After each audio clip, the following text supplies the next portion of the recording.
as I say, coming up in today's stream is plenty of me mispronouncing names, probably losing quite a few games, maybe a bottle job, and the very occasional win. Coming into this. And of course, we're not through for the manager this.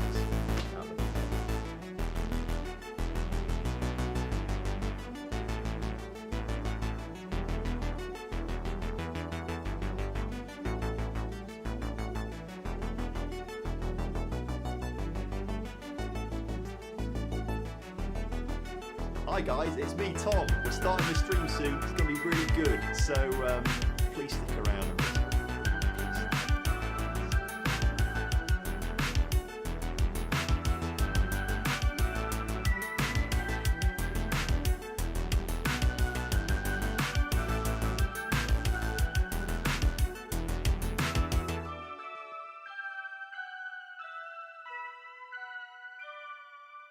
Okay, I'm not actually that desperate, but okay, I'm lying, I really am. Please stick around. The stream's going to be good, I promise you. There's going to be so much coming up in this stream.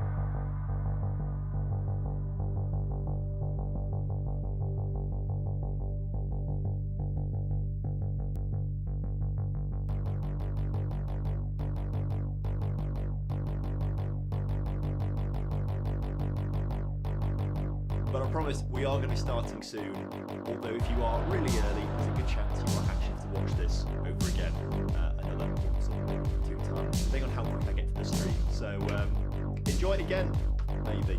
I'll see you later.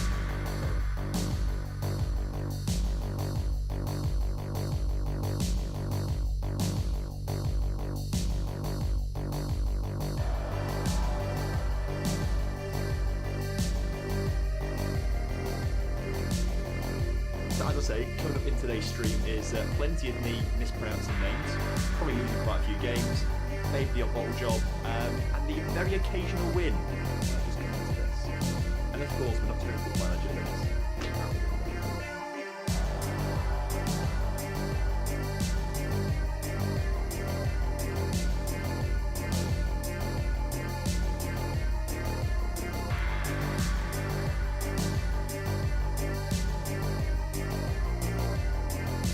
Hi guys, it's me, Tom. We're starting the stream soon. It's going to be really good, so please stick around on this one.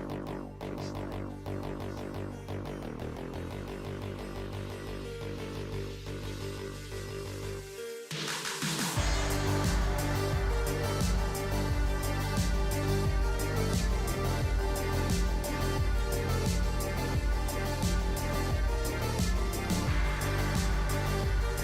Okay, I'm not actually that desperate, but the stream's going to be good, I promise you. There's going to be so much coming up in this stream.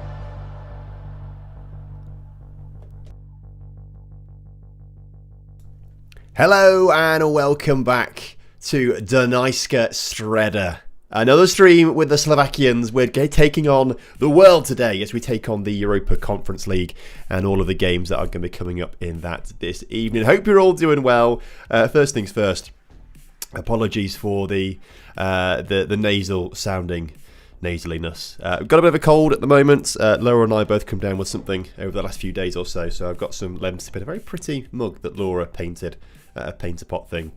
So on the lemsip this evening. And yes, a little bit full of cold and things like that. But other than that, all good. Hope you're all doing well. Who's in the chat then? Pitry on Twitch is here. Hello, mate. Good to see you. Welcome in. We've got Andy over on YouTube as well, and Connor as well. Hello, mate. Good to see you. Woj is here. Dorby den, Thomas. Dorby den. Is that good evening? Is it good evening? Is that how I remember it being? I feel like it's good evening or like good afternoon, or it's a form of greeting, right? Dorby den in Slovak. I'm hoping so, at least. Ryan, hello, good to see you. Welcome into the chat. Hope you're doing okay. Good evening is Dorby Versa. So Dorby Den is like good day kind of thing. Is that what it is then? Hello from Kenya. Hello to Kenya, mate. That's really cool. Whereabouts in Kenya are you? I think the only place I can name in Kenya is Addis Ababa. No, wait, that's not Kenya, is it? Addis Ababa, or is it Mombasa? I feel like I'm getting it all wrong.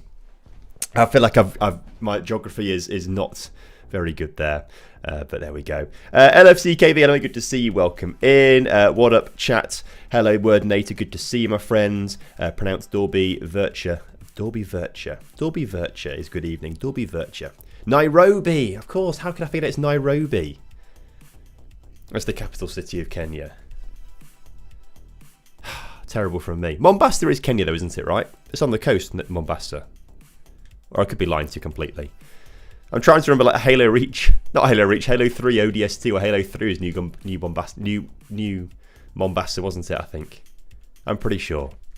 Anyway, thinking back to my Halo days, what a good game that was. Alright, tuning in from Toronto, Canada. Wow, we're all over the place this evening. Toronto, Canada, we've got Nairobi, Kenya as well. James, hello, good to see you.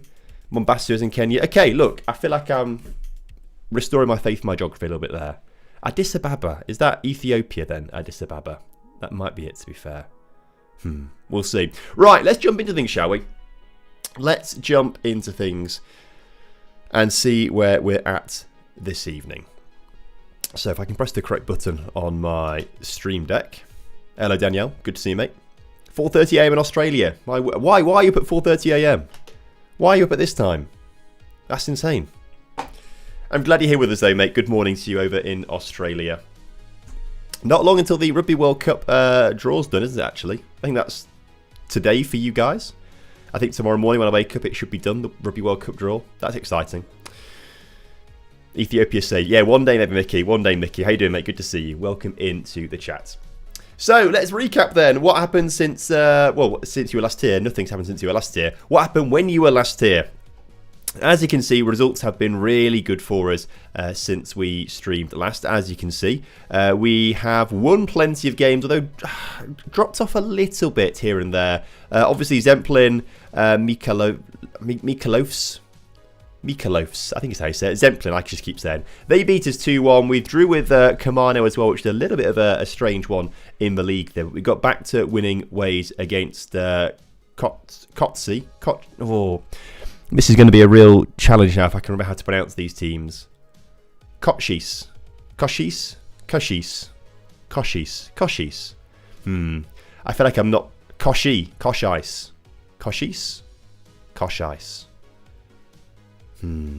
I don't know. I'm not quite sure if I'm saying this right. Work break on a night shift. Oh, fair play. Koshis. Okay, Koshis. I can say that. Hello to Serbia. Good to see you, my friend. I'm going to say this, despite the game's flaws, which there are many, the in-game match experience looks so much better than last year. I agree. Match experience does look better. As long as you put it on key highlights and get rid of dynamic mode, then it actually goes through a decent pace, I think. And I think it should be okay. What do you say set pieces? I think near post is so nerfed. I just let my assistant manager decide at the moment. I've not actually set it up, to be fair, on this, to be fair. I'm still wrong with Koshits.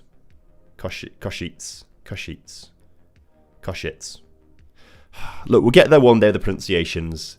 It's been like a week and a half since I last streamed, hasn't it? It's been like a week and a half. I was away with a few friends at the second half of last week.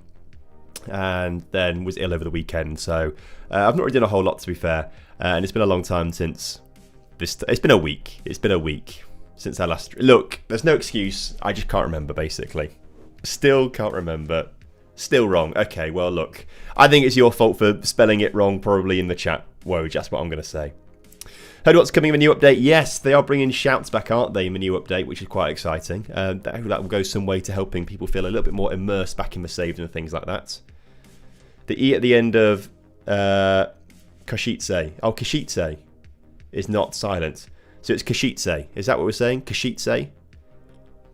Because I'll learn to pronounce it and then I'll do the recap that can go on the YouTube video that that Ricky will edit up. And then I can say Koshitse. Correct now. Excellent. Okay. Right. Everyone, remember last stream, right? We had Zemplin beat us 2-1. Kamano draw with us 2-2. And then we got back to winning ways against Košice. A 2-0 win there, which is fantastic for us. We thrashed into Bratislava in the Slovnaft Cup, which is a very impressive trophy that we need to be winning. Trenčín.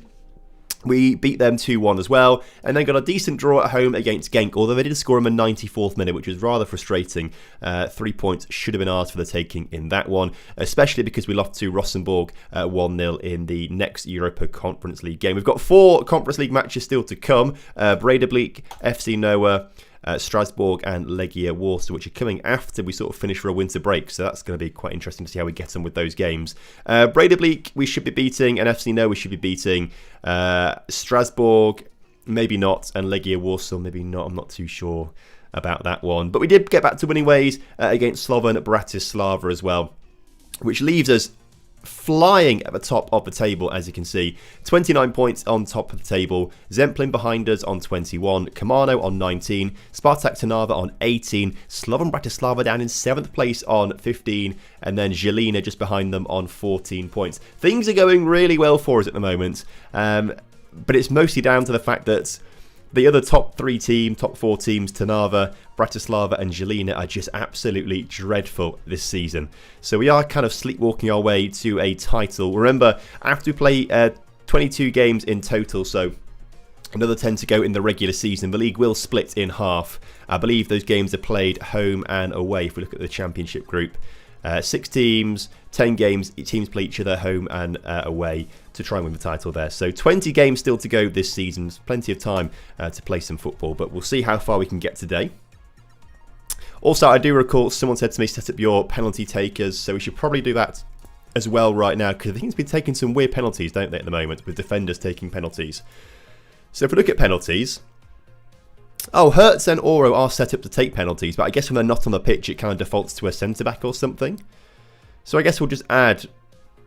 No one's actually very good at penalties, are they? 12 composure, 9 penalties. I guess Viktor Djukanovic can take one. Trusa. We'll put Ramadan on there as well. And actually, Niko Vukancic is one of the centre-backs who's taken him. He's not that bad, actually, is he? But I'd rather other people take them. Mateta Pepper could be number 6 on my list there. So there we go. Penalties are set up there. Wonderful stuff. Hope you can rebuild Partizan sometime in the future. I've heard they're not doing very well this season. I saw a comment, I think, briefly when I was scanning through things, that they aren't doing very well this season. How are Partizan doing this season? How are the club finances looking after the first 2 Europa League games? Let's have a look, shall we? £2.9 million in the bank. I don't think we'll have got an awful lot of money for the Europa League prize money. We're at the very end of October. We'd have played 2 games, haven't we? Prize money, £114,000. I don't think we get any if we lose. And then I think if we win, we get about 250. I think it's not a huge amount, to be fair. So I'm not too sure. Red Star also not the best of times. Oh, interesting. Okay. Got a surprise shirt FM box last week. Got Aluminium Aachen in 2024 special shirt. 3-dot Bundesliga. Buzzing car still advantaging Germany as much as in FM24. Oh, nice one. I'm glad it worked out, Connor. Good work. Big up Surprise Shirts, who sent us Denise Castreda as well. I'm also wearing a jumper and a t-shirt under this because it was quite cold early, but now I feel like I'm sweating, so I'll have to take a few layers off in a few minutes. Pen takers are a bit rubbish. They're not very good, are they, to be fair? So yeah, we made some decent money so far. I think the biggest money we kind of made, if we look at this season, I think we got about 2.5 million for just getting into the Conference League phase. So that's where most of our money's come from, this 2.9 million. We still have about £200,000 to spend. And you know what we could try and do? Because I put out a YouTube short earlier on where I was talking about like cheap wonder kids to buy an FM26. And one of them was Destan Sappower. Just have a quick look at him before the stream started. We can't afford him. Amara Diouf playing for Generation Foot.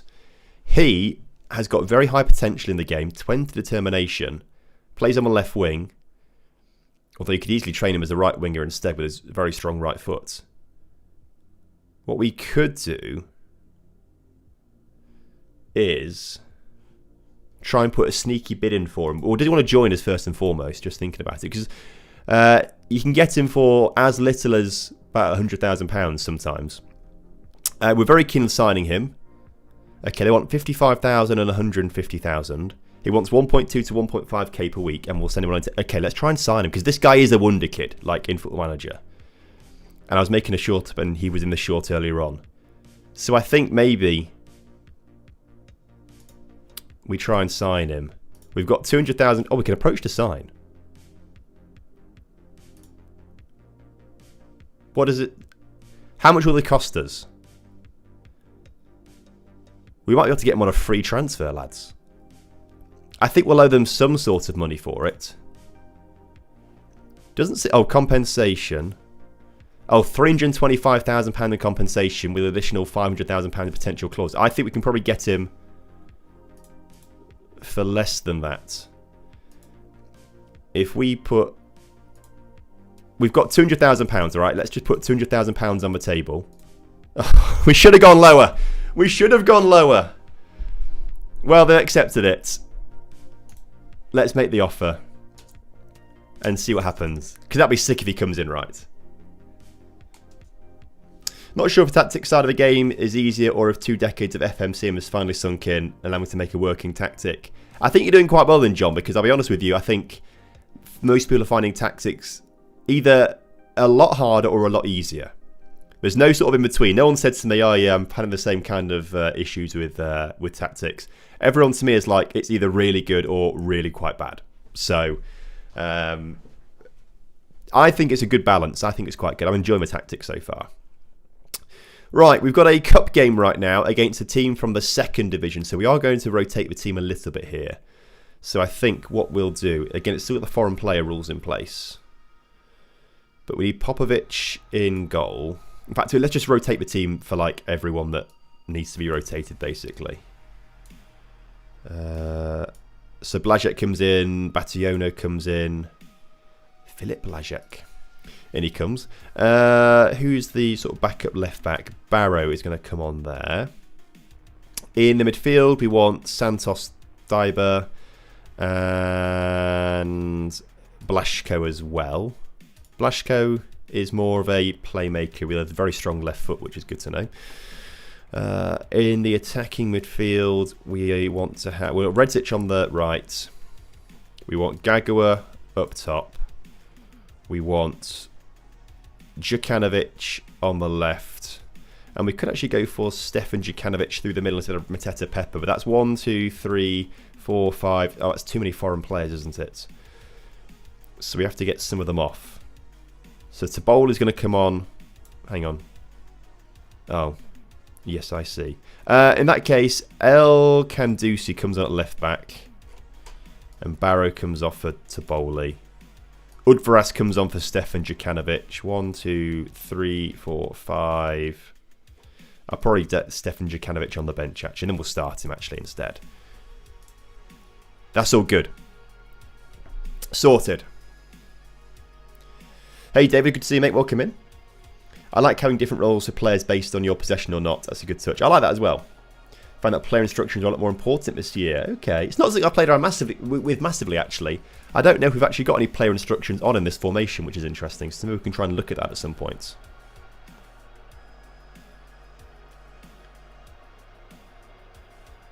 Popovic is an ex-Partizan goalkeeper. Interesting. That's cool. Excuse me. Right, Popovic starting in goal for us. There's our backup goalkeeper. As we take on, I can't remember what the team are called now, in the 2nd division. But we're against them in the cup right now. A good cup run would be good fun, wouldn't it? I mean, we are dominating the league at the moment, so if we can dominate the cup, get a nice double, that would be wonderful, wouldn't it? My birthday tomorrow, start El Kandusi as a present. Well, he's starting at left back today already for us, so your wish is my command.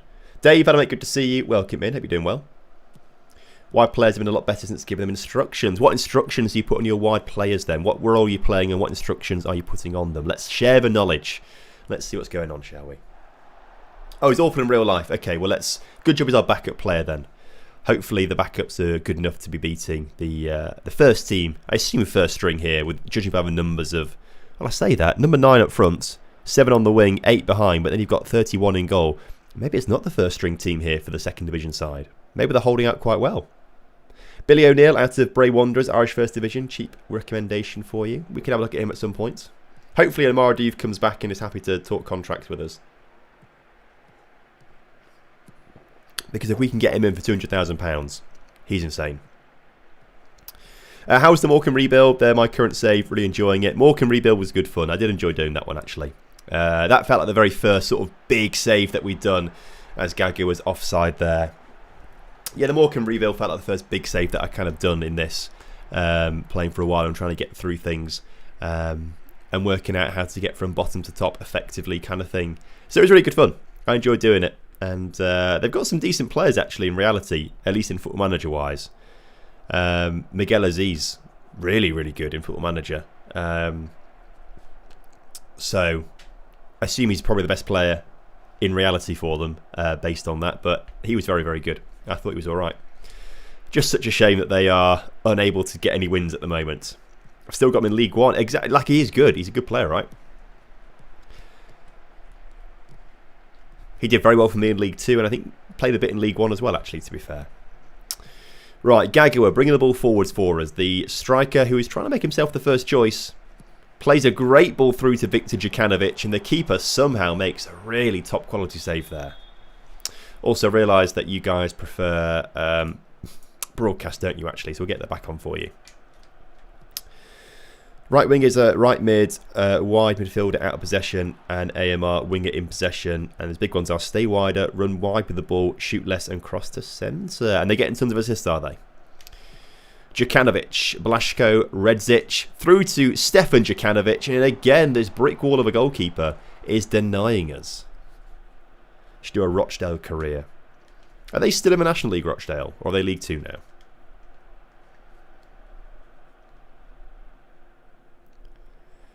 Yeah, very good keepers make a big difference, I think, Dave. I think you're right with that. Right. I'm a little bit concerned that we've got to half-time and not a single goal has been scored as of yet.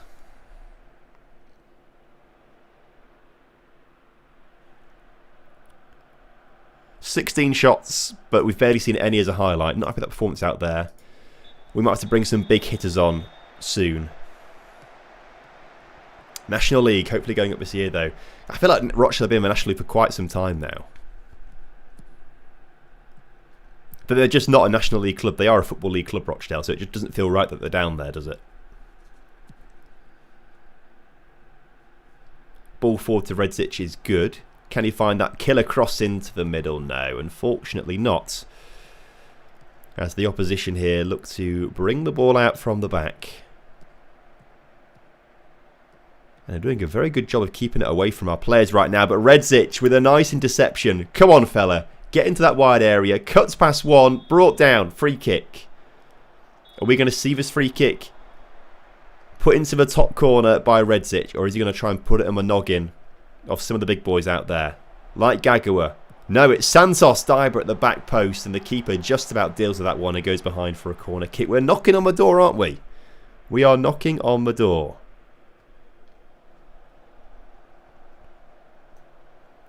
Well, right mid Ashton missing. Got 29 assists. Mad. Okay, fairs. He's doing a good job then. Any women's team saving the pipeline? We'll definitely do some stuff with Laura. Basically, I'm trying to get a brand deal with Tinder, basically, because we met on Tinder and now we're engaged. I'm trying to say, look, we're a success story. So I want to try and get the brand deal with Tinder.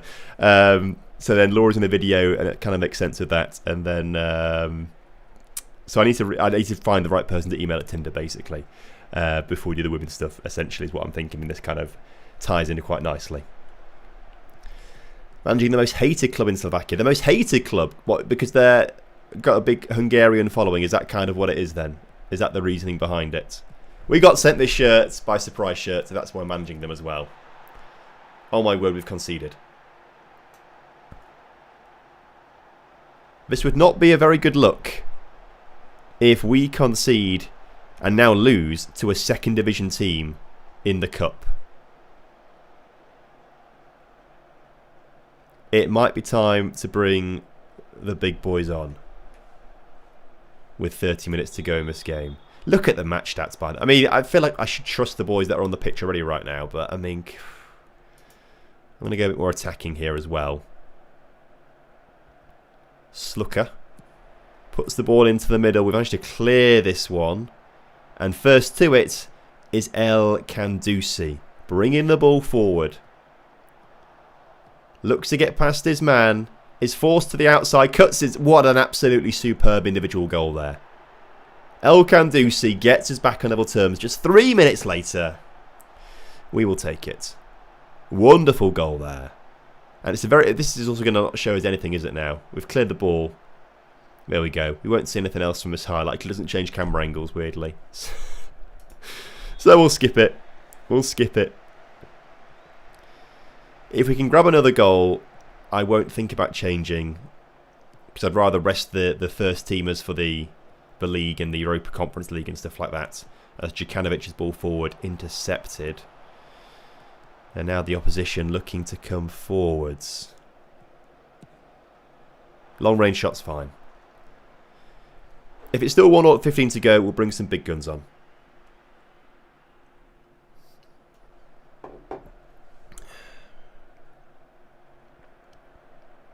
But we shouldn't need to. We've had the chances. Their goalkeeper on a 7.7 rating, by the way. Having the game of his life right now. The game of his life. Right, Trusa on your come up top. We'll bring Hertz on in the midfield. No, we'll bring Aura on in the midfield. Santos Dyber's not in a very good game. Blazek's not in a great game. And neither is Stefan Djukanovic. So Udvarosh comes on there. He's not actually a first teamer, is he? But we'll bring him on just for a bit of a change. And we'll bring Vukancic on as well. Dave's got a question. Feel free to ask it, Dave. Go for it, fella. Puchov drew 1-1 with Barca in 2003, by the way. Is that who we're playing with? Puchov.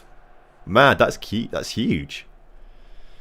Unfortunately, we just don't seem to be creating any decent chances. Look at our XG over 2.71. 25 shots, and it's what? 26 shots, and it's 1-1. Does it go to extra time or penalties? Because it's going to go to one of them because we're not scoring goals. Oh my word. Are we going to do it here in the 94th minute? Excuse me. Blazko. To Vukancic. Bationo. Back to Vukancic as we try and work the ball forwards through El Kandusi, the goal scorer. Plays a great ball through to Viktor Djukanovic. Into the middle. Udvarosh is there and he puts it just wide. You hate to see it. Trusa's corner. This is the last gasp attempt for us. Trusa cleared. And it goes straight to penalties. Right. Well, we set up penalty takers earlier on. Most of those guys aren't on the pitch, are they? Look, let's just see what happens with it, shall we? Pick your spot, don't change your mind. And this is a bug that's currently in the game. Penalties just don't seem to work. So, lovely. Right, instant result it is then. Good work, Football Manager. Did we win? I don't know.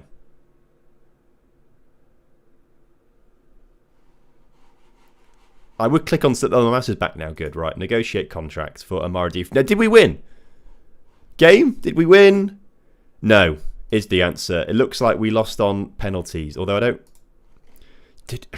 Oh, 5-4 on penalties. Right, so Oro scored, Djukanovic scored, Trusa scored, Vukancic missed, Bationo scored, but all 5...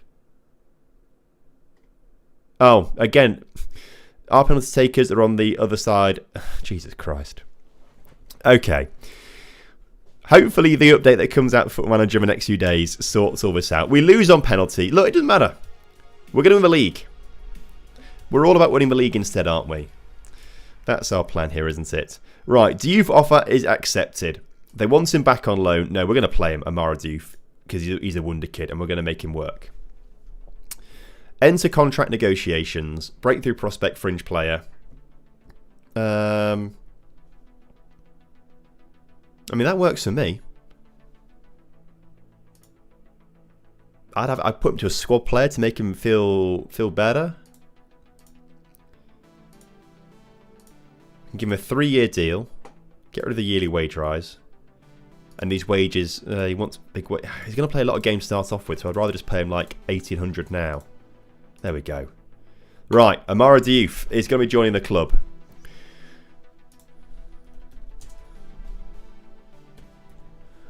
Billy O'Neill at Bray Wanderers.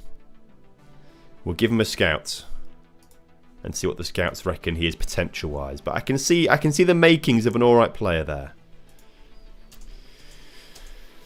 Right, we're out the cup, but that's okay. It's less games for us to play, I suppose, isn't it? I'm sure we'll be okay. I'm sure it'll all work out for us in the end. More scouting of young Slovakian players coming through here. Jakub Jacobo. That's a great name, by the way. Jakub Jakubko. What a great name that is. Centre-back. 14 heading, 14 marking. Passing's a little low, as is the pace. Okay, you're one to potentially look out for in the future, Jakubko. Roy Torres has come through. And looks like a decent right back at Inter. For 300,000, we've just spent our money on Amara Div. We need more money. We need more money. Because I want to sign Roy Torres as well. Like, would Roy Torres be keen in joining us? I'm seeing some very good mentals for a 19-year-old. He's not got an agent then to ask. Okay, that's all right. Roy Torres. Bruno Durdov. Oh, Bruno Durdov looks really good. 17 years old. 13 crossing, 13 dribbling, 12 finishing. Yes, please. The pace is a little bit low. But I feel like I can deal with that. Just out of our budgets, we haven't got the money. Oh, we need more money, don't we? Da Vinci.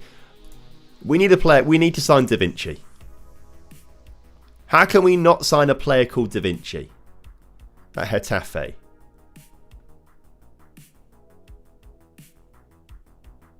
Oh, he'd be class. Arnu. 15 finishing. 12 composure is okay. 14 pace. Again, not a bad price at all, these players. Olivio Tome, left winger. Good crossing and dribbling. Is what we play inside forwards, I suppose. We're already signing a left winger, aren't we, anyway? Okay. There's some very good players there that came through. Very good players. Any thoughts on the above question? Sorry, above question. If you could attend any sporting event in history, live in the flesh, what moment would it be? The first thing that comes to my head is the 1966 World Cup final. That would have been so fun to have been at. For the spectacle of the game that went to extra time, right? And then, of course, for England winning it. That'd be really cool to be at, actually. I don't think Lincoln City have ever done anything quite as good as that, if I'm honest with you. Like a 1930 World Cup final would be quite good. Wouldn't have minded a 2003 Rugby World Cup final lead. That would have been quite good too for England winning that. Yeah. I'd probably go that, to be fair. I'd probably go for that. Win the Champions League with Sheffield Wednesday 13 seasons in and the club's still like £200 million in debt. Get pennies of a transfer budget. How are you that in debt? Oh, it's pronounced like Jakubko. Oh, Jakub. I can deal with Jakub. Jakub makes a lot more sense, to be fair. What about you, Dave? What moment would you go back to? And in the chat, anyone in the chat, what sporting moment from history would you go to watch live in the flesh? I'm expecting to see a lot of Champions League finals here and things like that.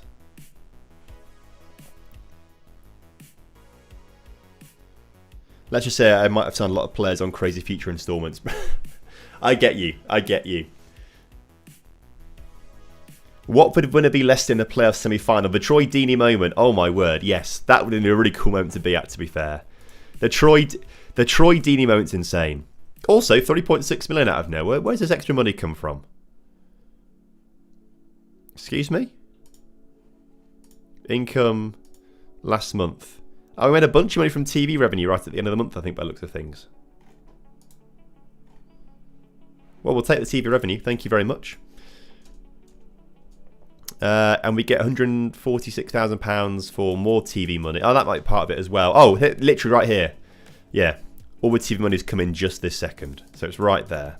So that's what's given us a nice bank balance. I think coming January, we need to be asking the board for more money.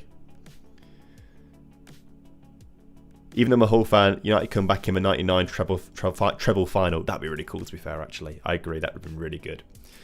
Right, Spartak Trnava. Let's focus up here.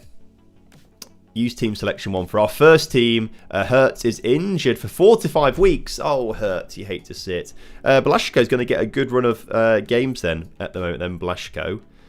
We'll get Santos Daiba on the bench as well, but Blasco's going to play a lot of games in that deep line playmaker role. He's one of the players that we've got that his potential's dropped. I feel like he had 5-star potential. Maybe he's not as good as I thought he was going to be then.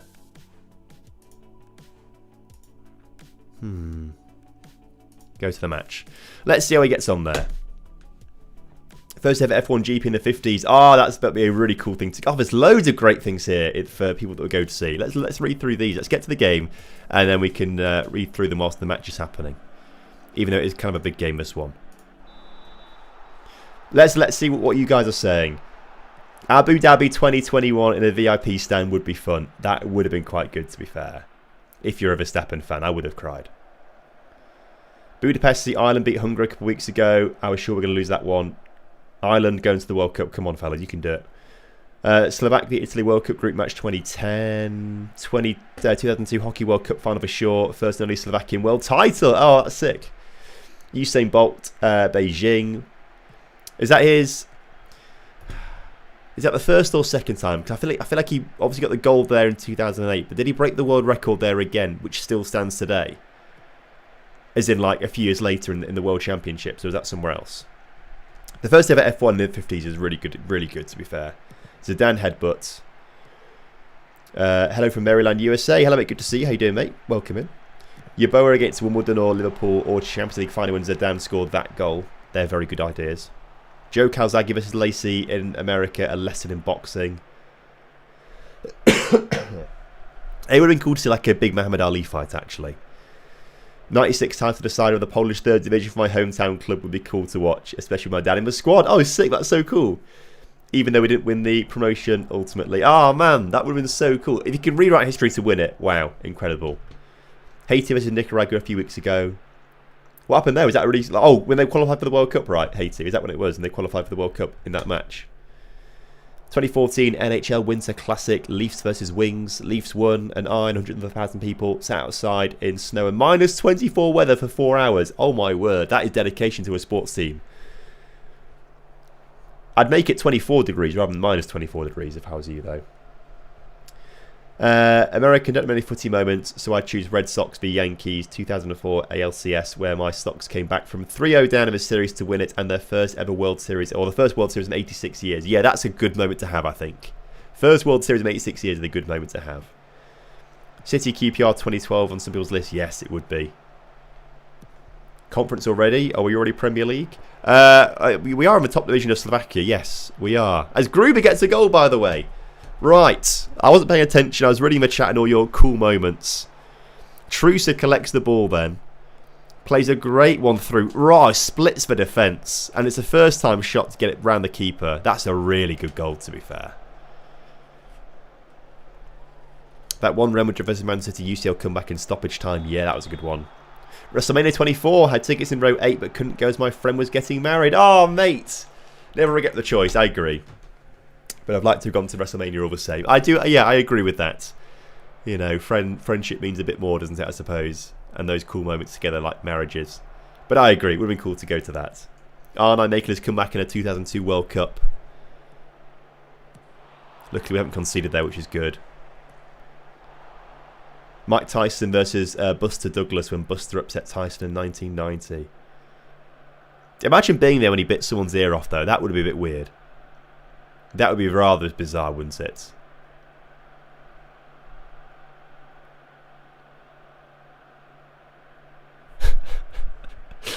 Maybe I wouldn't like to be at that one, to be fair. That's a bit gruesome. Right, I think we're doing well. But we can definitely find another game to take charge of this game. We're 1-0 up here against Spartak Trnava, who are routinely a title threat. But this season, like Slovan Bratislava and like Žilina, are just absolutely nowhere. And if we can do the double over this team, then we are putting one hand on the title already. We've done the double against Slovan Bratislava. If we can do the double against Wisłot, my word, should we be marching on to win the club's first ever league title. Denise Castreda still without a league title in reality. I need to check the league table, how they're doing in real life actually. I've not checked for a little while. That's got to be a red card. Gong is gone. And Hilary Gong takes Spartak Trnava down to 10 men here in the final 40 minutes of this match. Right now we should be turning the screw here a little bit. Although I think Ramadan should be coming off the pitch here because he's not played particularly well. So let's get Ramadan off for Victor. No, in fact, let's bring El Kandusi on for this one at left wing. That's the first change that we'll make there, I would imagine. Blashko. Mateta Pepper cleared. And Spartak Trnava have got some numbers forwards here. We're getting back. And luckily we have kind of stopped them getting further forwards. And that's easy for Jan Christoph Bartels to take it.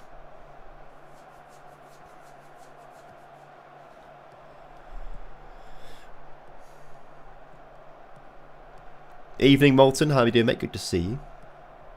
Favourite sporting mate was watching my Houston Oilers, Warren Moon, throw 527 yards in a game against the Kansas City Chiefs. That's a lot of yards to throw. I don't know much about American football, but I assume that's a lot to throw in a match. And he's the only QB to be in the CFL and NFL. So this is like a long time ago then, is it? Before like the NFL was like a unified league. Is my assumption from the statements that have been made in the chat. I would imagine.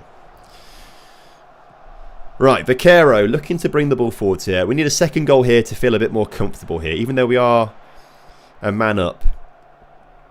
I need Ramadan, who should be off the pitch. He's not come off yet.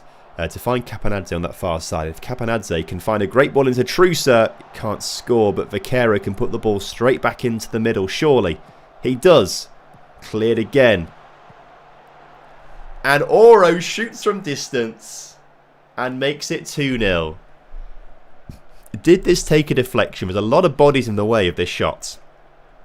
It takes a deflection off a defender there. So the keeper would have saved it. But the player just sort of caresses it into the bottom corner. Right. One thing happening this evening, by the way, chat, is that Lincoln City are playing this evening. We're at home, actually. So normally I would be there doing the commentary. But we've got a new guy who we are doing some training with to add to the commentary team. So he's there tonight doing the match with Gareth, the other chap that I do commentary with. So I'm off duty this night, but we are playing tonight. It kicked off a few minutes ago. It's the EFL Trophy second round. We're playing against Huddersfield Town. It's 0-0 as it stands right now. If I might get my laptop to put it on next to me, actually. Because I am tempted. I do want to know how we get on in that game. So I might do that in a second. You're playing my club. Oh, Kylio.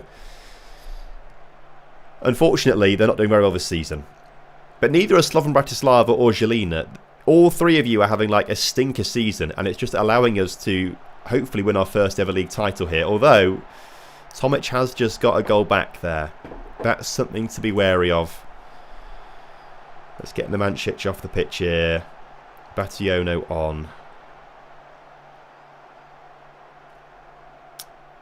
Capanadze a bit tired. Let's get Yapi on. And we'll give Gagua a bit of a run out there as well. You mean the Peterborough United Invitational? The Peterborough United... I mean, you have done well in that the last few seasons, haven't you, I suppose? Are you guys still in it this season? I presume you are, because you always win it, don't you? I presume you are. Although I can't... Oh, you are. You're playing a half against Swindon. Okay. Well, congrats on winning it again this season, I'm sure. Luckily, we do seem to be holding off Spartak Trnava right now. Luckily, we did get that second goal with Oro, even though it took a heavy deflection. Again, we're playing really well with tons of shots. We just aren't being very clinical, are we? Mateta Pepper clears. Right. Let's get another goal here to help the goal difference out right at the end and make it look a bit more convincing when it's actually maybe been... No, it has been convincing. We've been very good. The scoreline just doesn't suggest that, does it? Oh, that's a great ball through to Gagua, who can't score. Trusa maybe would have scored that. Yeah, I agree with you. going to Saudi clubs and they get huge pay rise. It's very difficult to get them back even when they've like left the club. They still want massive wages, don't they? So they just sit there like unemployed for like half a season until they eventually bring some wages down and like a Man City sign them or something like that. Streda has basically the second best academy in the whole of Croatia, which is impressive considering they're a Slovakian team. But also mid-table, like you say there. Build nation save. China would be quite good fun. China would be quite fun for building a nation save, to be fair. They are good fun to be. I mean, I guess this is kind of a building a nation-ish save in a way. It's not specifically that, but it is kind of fun. But I do like them as saves, yeah. I do like them. So what does that win do for us then? If we look at the league table. We're still 8 points ahead of Zemplin. But Spartak Trnava, oh my word, down in 6th place now. Level on points with Slovan Bratislava. And Žilina are down on 14 points. Žilina are thinking about maybe getting relegated. They're only a point ahead of Rožemberok. And only 2 points ahead of Trenčín as well, who are not a bad side. This just seems to be like a very backwards table. I mean, I'm not the most familiar with Slovakian football. But looking at this table, to me, this looks completely backwards. Any experts in the chat want to just tell us how wild this is of the table? Because the top 3 is normally Bratislava, Žilina, Trnava, and I guess Dunajská Streda getting there every now and again, to be fair. I think Trenčín are usually mid-table-ish. I believe. Did 3 seasons in China with Shandong as my Pentagon. It was not fun at all. I think there's a lot of domestic rules in China now, isn't there? A lot of domestic rules. Excuse me.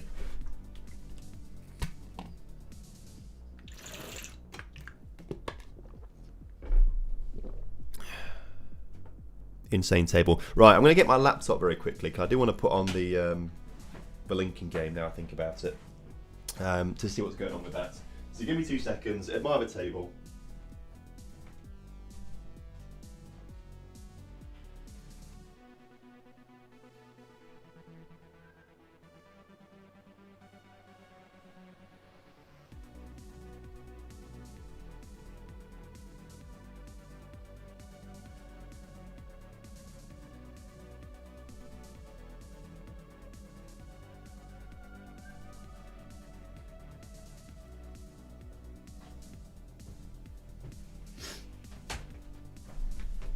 Right, here we are.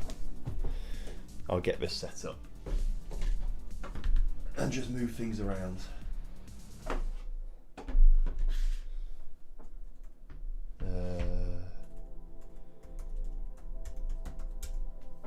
Cool.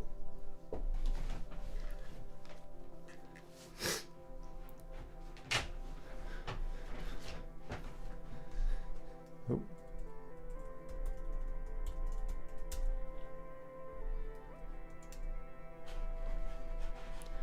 Right. Europa Conference League coming up in the next match. I think it's Breiðablik. It is Breiðablik we're playing next. They're from Iceland. So this should be a win for us, really. What is going on here? I can't...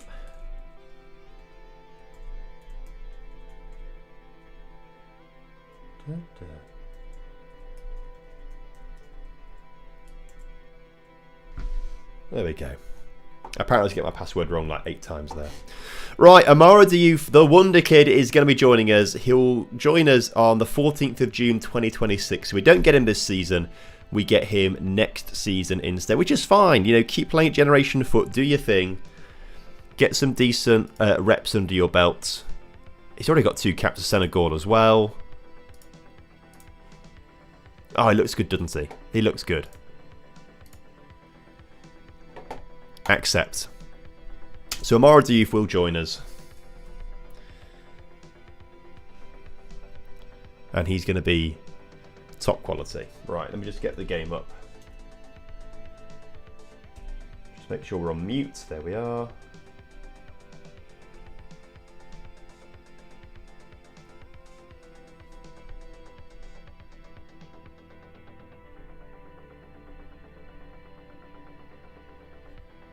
Oh, it's making me sign in now. It's not remembered me from last time. That's frustrating.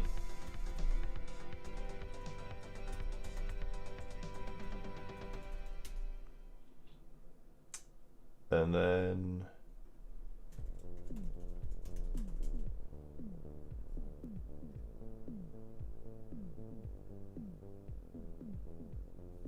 Okay. I will now be able to keep tabs on the Lincoln game properly. 0-0 right now, yes.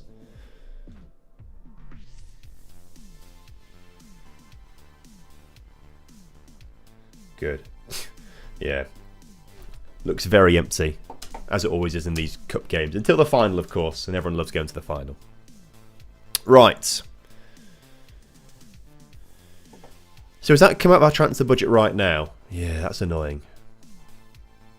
I think when we get to January, I will ask the board to give us more money.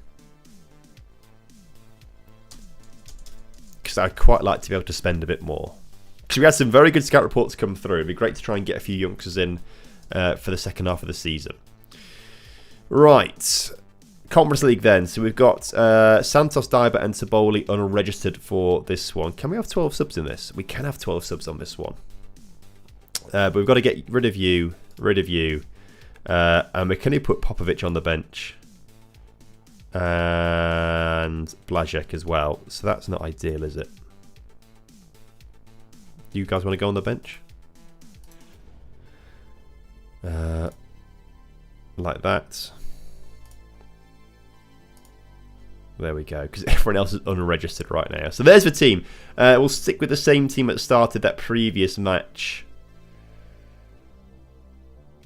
Maybe Vaquero doesn't start, El Candusi does instead, just because he's a bit tired. Let's go to the game.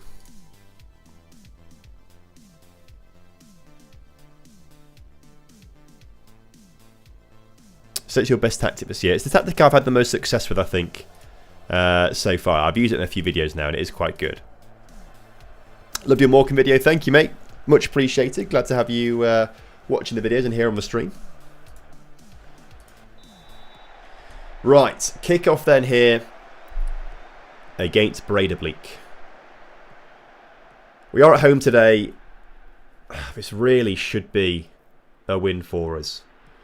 Also in Huddersfield versus Lincoln, Sean Rowan, formerly of Lincoln City, moved to Huddersfield this summer, is about to take a free kick from the edge of a D. And if this goes in, I will cry a little bit. But he wasn't bad at his free kicks. He took a lot of them for us and set pieces last season. As Breidablik don't score yet. I'm more interested in what Sean Rowan's about to do here for Huddersfield. I shouldn't have done this. I should not have done this. I'm going to get too distracted by the Lincoln game. It was on target, pushed away by G-Cop, the keeper, and then Lincoln cleared the ball. I'm sure you all want Lincoln City highlights, don't you? I'm sure you want the Lincoln City highlights and commentary. Actually, this is a bad idea. I need to focus on Donetsk Streda. Need to do a Macclesfield video. Maybe at some point, actually. They're on the charge at the moment, aren't they? They're on the charge. They're looking pretty good. As the Breidablik keeper makes a pretty decent save there. Morecambe was great, and the Lincoln commentary is great. Good. I'm glad. I'm glad there's some consensus there in the chat that everything's great, basically.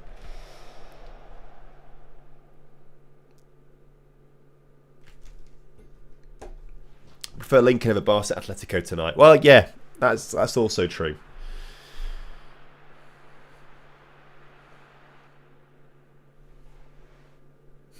Again, maybe we need to make a couple of tweaks to the tactic because I don't think our players are doing the best job right now. At least our forwards. We seem to score a ton of goals early in the season, right? Because we beat like Spartak Trnava like 5-0, didn't we? And Slovan Bratislava 4-0, other way around maybe. But either way, we now just seem to have a ton of shots in matches and then just can't put any of them in the back of the net. As Gruber now surely has got to put the cross onto the feet of an attacker, not the defenders. But he's got the ball back. Blaszko finds Kapanadze. Kapanadze now does well to beat his man. Plays the ball into the path of Gruber. But it has been cleared behind for a corner. In round 2 of the FA Cup this weekend against Slough, but John Rooney isn't the man. Robbie Savage snaked us for a vegan team, and Wayne Rooney said, no team. Oh, interesting. I didn't really get half a sentence there, but I get the gist of it, I think. That the manager's been sacked. Is that what I've heard? Which does seem like a bit of a weird thing to do when you're doing that well at the moment. Anyway, Denise Strader win the ball back. Here we go. Gruber bringing it forwards for us.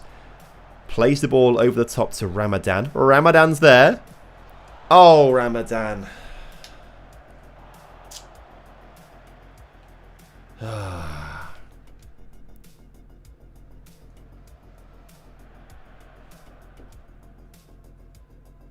Gruber's the only guy sort of playing well in the attack. Truce on a 6.2. Gagawa can't score either right now, though, so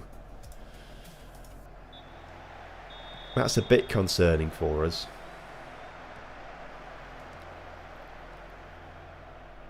The quicker Amara Diouf gets here, the better for us, but I don't think he can join until he's 18, which is why he's not joining until June.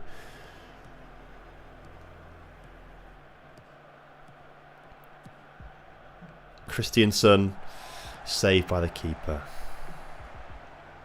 This is a game that we have to be winning. If we want to make the knockout rounds of the Conference League, this is a game that we have to be winning. We came into this competition with so much confidence and bravado when we started off, by the way. We thought we were going to win everything. We've lost one, drawn one, won near zero. We've got to get Trucer off for Gagawa here. Mateta Pepper looks disheartened, so does Gruber. Let's get them both off the pitch. Let's try that, shall we? And see what we can do. Hello from France. Given you YouTube content a few months ago, and I really like your work. Thank you very much, Ruvon. Glad to have you here. Hope you're doing well. Welcome into the stream. Lincoln, by the way, now have a free kick. Forgot they've also got Lass Sorensen and Joe Taylor, who used to play for Lincoln City as well. Huddersfield just buy Lincoln City's best players, and they just don't do very well at Lincoln City.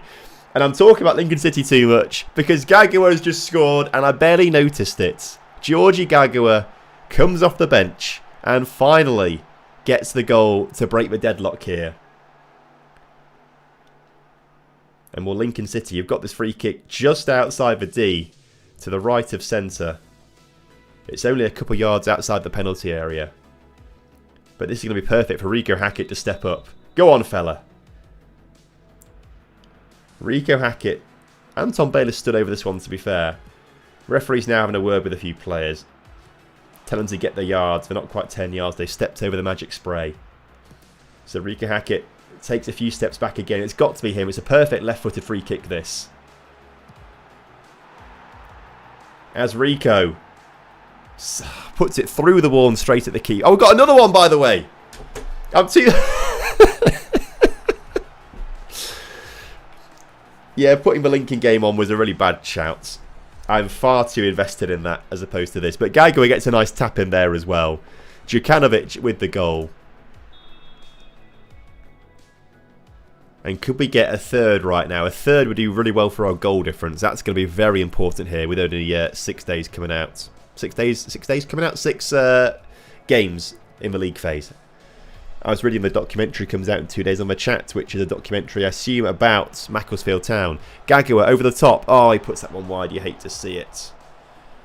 That's frustrating.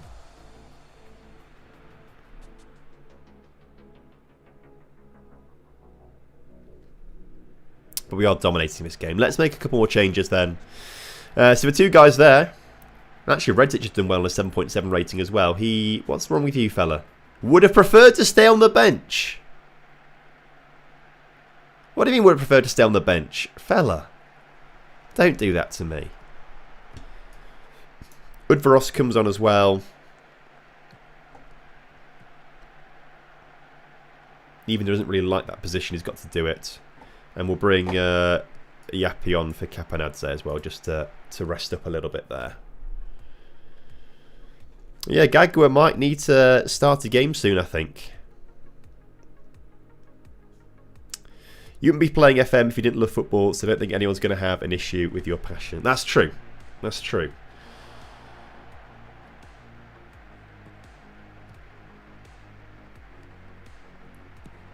It's just that Lincoln are very important right now.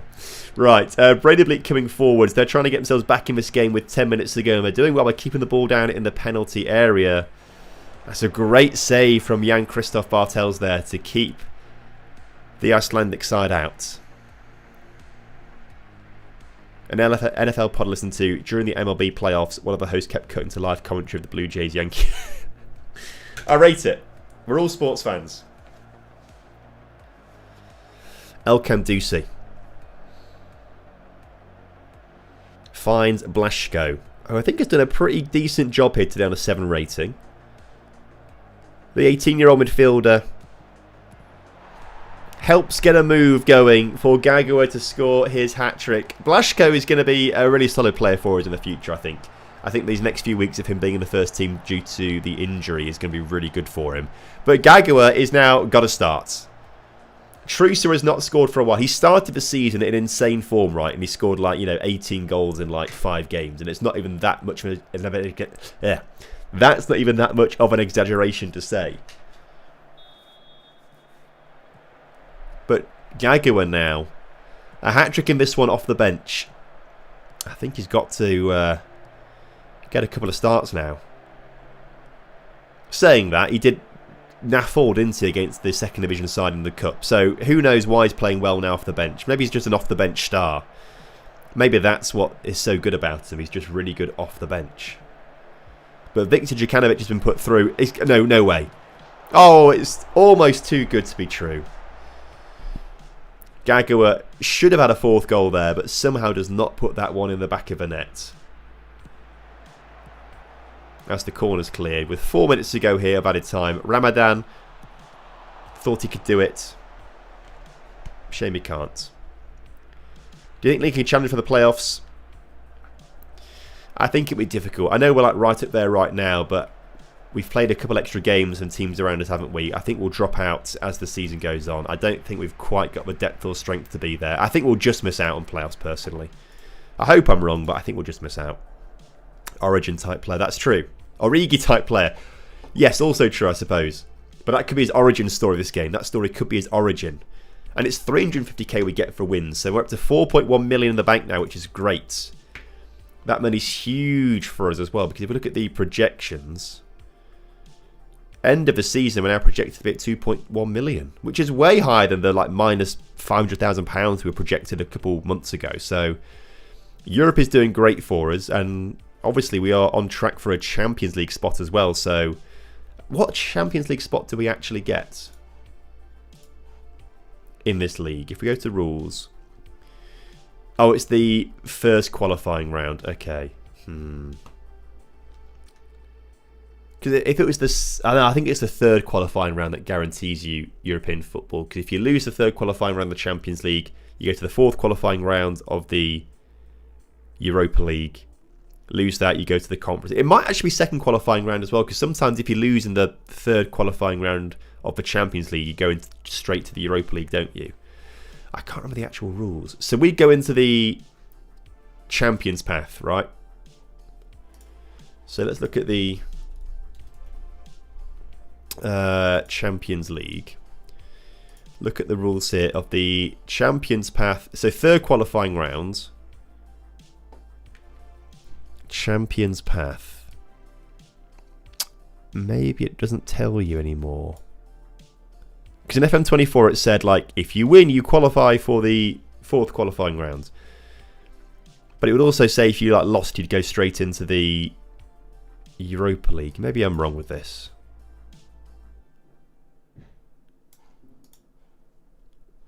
League path, 3rd qualifying round. It does say here. Qualification. Losers qualify for the Europa League. Champions path, 3rd qualifying round. Oh, yeah. Oh, losers... Inch. That's interesting. It does say it there, 2nd column at the bottom. You guys all spotted it. You losers qualify. So actually, if we were going to... Yeah, it's the 3rd qualifying round of the league path. So that's if... I guess a French club would go into that one, wouldn't they? I feel like the Premier League goes straight to the playoff, probably. In fact, I don't think they even do that, to be fair. I think they go straight through, don't they? I don't think the Premier League, La Liga or Bundesliga actually have any qualifying rounds, do they? Like a Portugal's. Whoever comes second in Portugal might start there. And if they lose that, I get that. Yeah, first qualifying round is going to be tough. Oh, and if we lose in the first qualifying round, we drop straight to the Europa Conference League. Not the Europa League. Okay, right. I'm going a bit too far ahead here, if I'm honest with you. We're still in November. Things could all massively change at some point. I don't know, but we'll keep tabs on that, I think, just in case.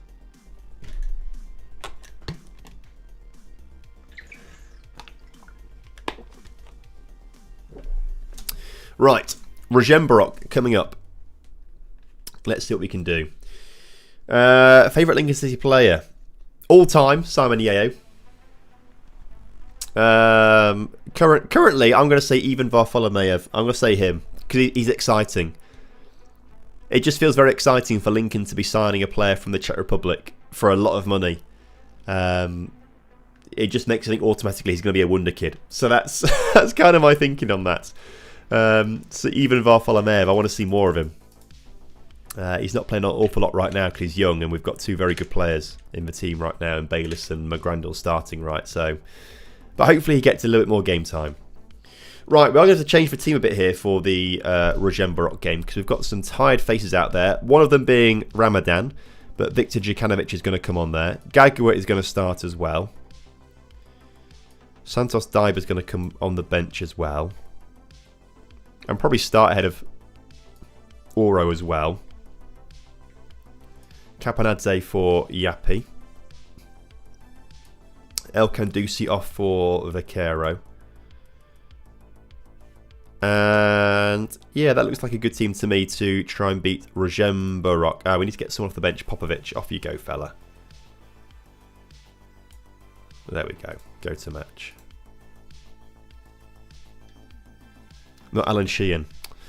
Not Alan Sheehan for me, I'm afraid, as my all-time.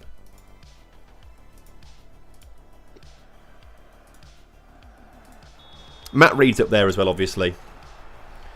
You can't not have Matt Reed in your top 5 Lincoln City players. Well, I guess you probably could if you've been alive longer than I have. If I was alive to see Andy Graver play, then, you know, maybe I'd have Andy Graver up there, but I was not alive. So, there we go. Just watching Lincoln try and get forward. Oh, we've given away Freddie Draper's got a yellow card for a foul that he's committed in the Huddersfield penalty area in the 39th minute. That feels insane. I need to watch a replay here.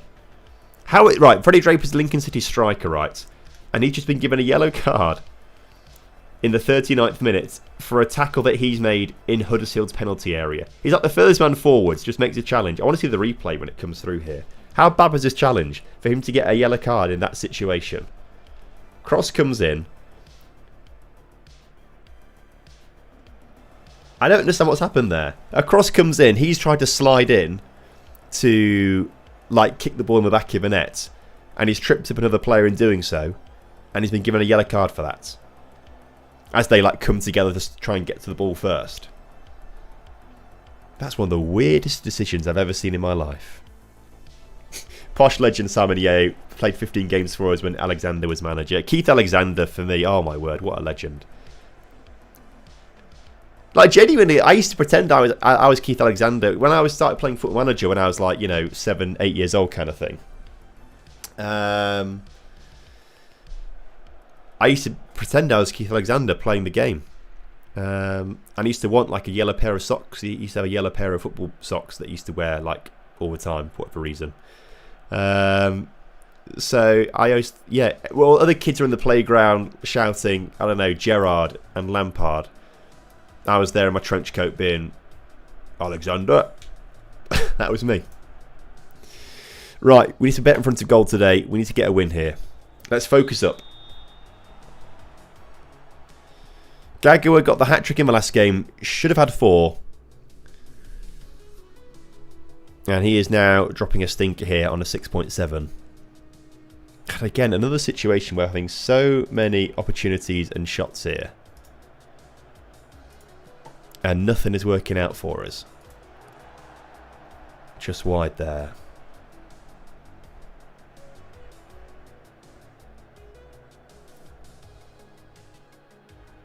Gruber to put the corner into the middle.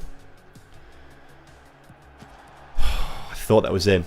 I thought that was in. We've got some big boys in the team. Let's go a little bit more attacking. I've generally found, actually, that attacking is a slightly better mentality this year than it has been before. It feels like more of an option to me. Zola or Ian Wright. Hero is Ian Marshall for some reason. I think it was the mullet. You can't fault a good mullet, can you? You can't fault a good mullet. Yappy finds Gruber in front of him. And Gruber does well to get past his man. Darts into the area but doesn't cross the ball. Takes the shot instead and it just goes over the crossbar. And I think it's time to make a few changes here. Trusa, see if you can get a hat-trick off the bench. And then I might start you again. El Kamdusi on the left-hand side, please. And then we'll change Nemanic for Bationo as well at the back. A little bit before my time, yes. Favourite Lincoln player was Danny Mandroyu. With a name like Kieran spelt with a C, I presume you are Irish. So that kind of makes some sense, I would say.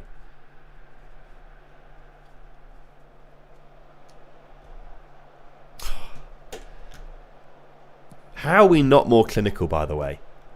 17 shots we've had in this game. We must have like 15, 16 shots at least every game.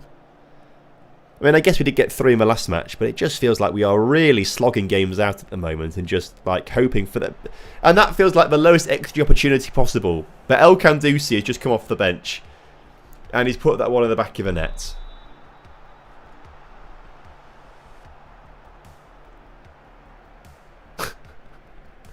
We'll take it. We'll take it. 18 minutes to go here.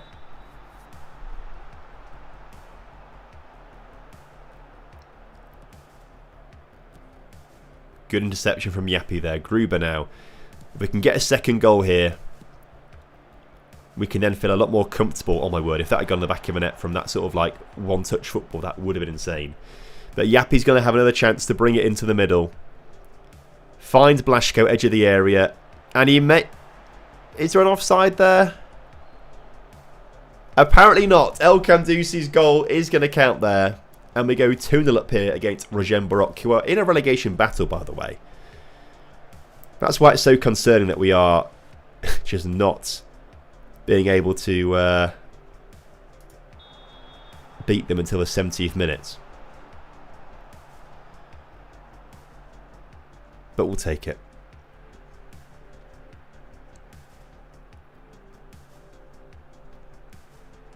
Darren Huckabee wasn't a great when I was. He wasn't a great guy when I was a mascot as a kid. Oh, he was a great guy. Sorry, I read that wrong. I was saying, why is he your favourite player if he wasn't a great guy? No, he was a great guy. Yeah, he was.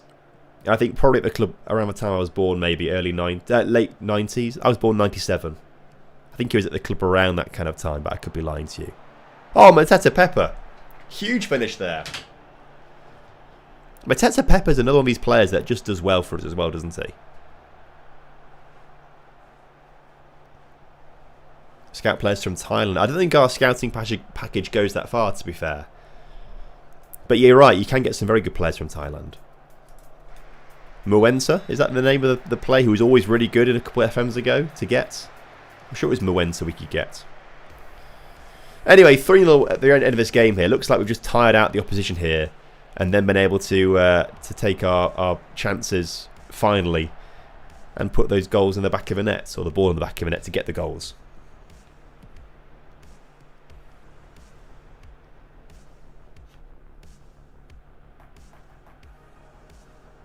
Yeah, we'll take this. We'll take it. Watched the Lincoln game on Saturday. I was behind the wrong goal and barely saw any action. 2 half decent shots in the second half. Yeah, It was a terrible match, wasn't it? A really awful match. And it was horrible to commentate on as well because just nothing was happening. It was just one of those games that's like, oh my god, just get me out of here. Luckily we won though, which was all right. Favourite posh players with Jimmy Bullard, Andy Farrell and Leon McKenzie, and Mark Tyler, obviously. I'll be honest with you, the ones I've recognised there is Jimmy Bullard, if I'm honest with you. Scott Huckabee was lower league when champ manager got in the early noughties. Oh, I didn't realise that. I didn't know he had a brother. That's cool. Right, 3-0 win there. Puts us 11 points clear of Zemplin at the top of the table. Oh my word. Look at that. Danaiska Streda 11 points clear with 14 games gone. Spartak Trnava 14 points behind us. Slovan Bratislava, oh my word. Down on 18 points. Oh, they've played a game less than us, to be fair. They're about to play Trenčín, so let's see what they do after that Trenčín game, maybe.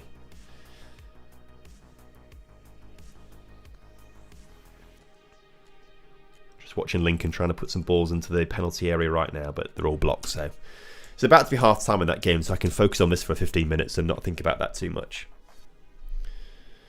Ramadan's been handed a Syria call-up. That's exciting for him. Congrats, fella. I think he does have a few international caps, to be fair.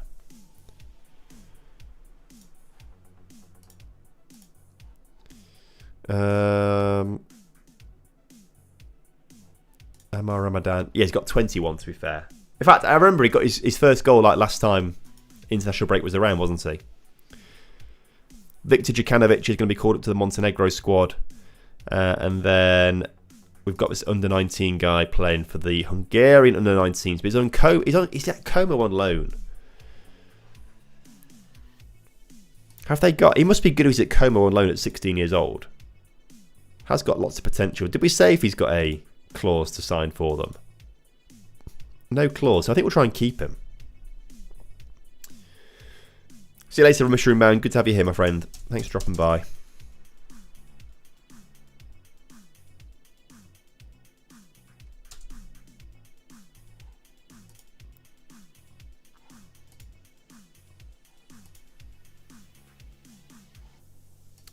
You are in the first team squad for some reason. I don't think I've ever registered you existed till an Nemeth. Well, there we go. International break then. So Slovakia have got a couple of games, so we should be able to get through these fairly quickly. And then we'll get back for our next league game, which is against Pod Bratislava. Pod Bratislava, I think is how you probably don't say it. Questionable game, Elevate. Good to see you. Welcome in. Glad to have you here. Hope you're doing well.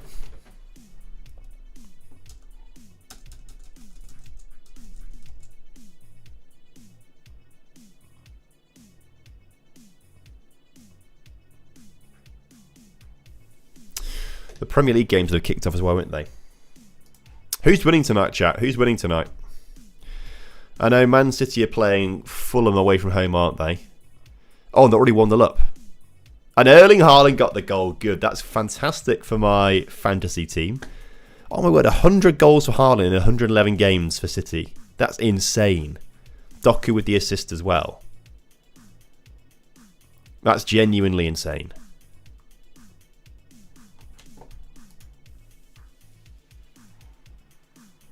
At what point, chat? I've got a question. At what point does Erling Haaland get into the levels of Messi and Ronaldo? At what point is he regarded as that level of player?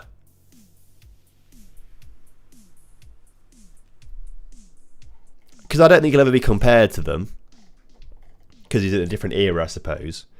And I don't think anyone's ever going to win as many Ballon d'Ors as those two again. I think that was just a bit of an arms race, wasn't it, almost, for those two? But when will he... You reckon at least 2 Ballon d'Ors in the chat there?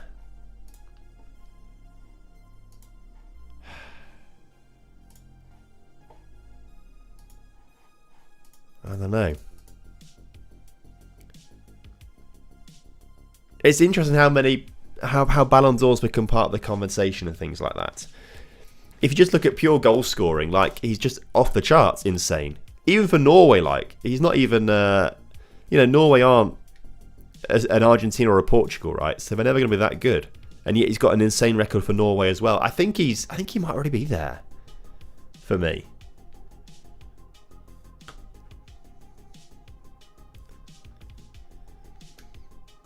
Application error for FM26. I'm afraid I have no idea what would do that. Chat might be able to help you out, but the safest thing might be uninstall and reinstall. I think he already is for this generation. Without awards, he is an unfathomable player.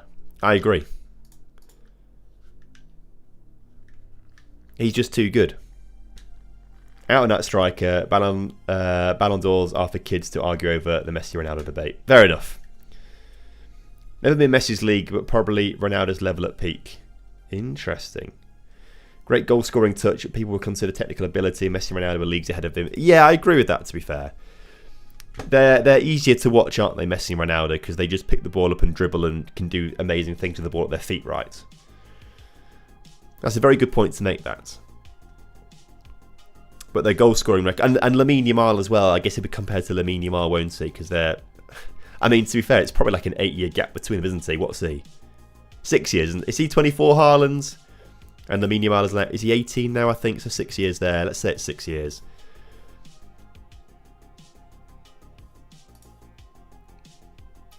But Lamine Yamal is more of the Messi, Ronaldo, technical ability kind of player, isn't he, I think? I would say.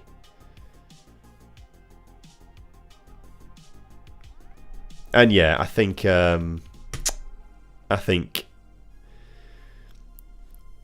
Mbappe will be, especially now he's at Real Madrid and is doing very well at Real Madrid. I don't think he's quite got the same goal scoring record as Haaland, right, or strike rate as Haaland, I would say.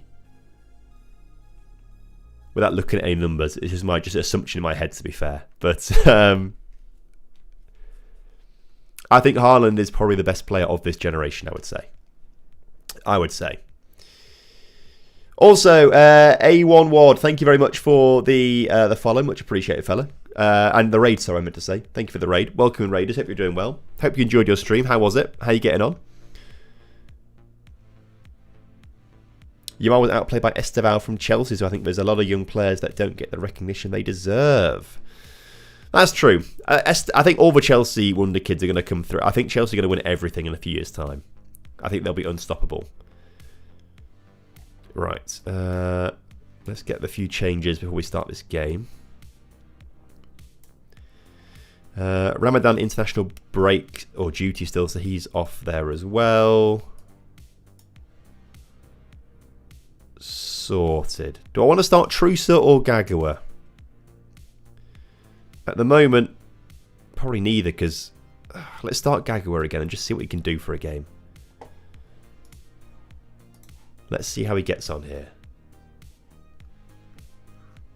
Very much out of my depth, got promoted too early. Who are you managing? How's it going? Obviously, doing very well in your first season or second season, whatever, to get promoted. Fourth is Swansea, first season in the Prem, and rebuilt my entire squad, says Curb. Who do you sign?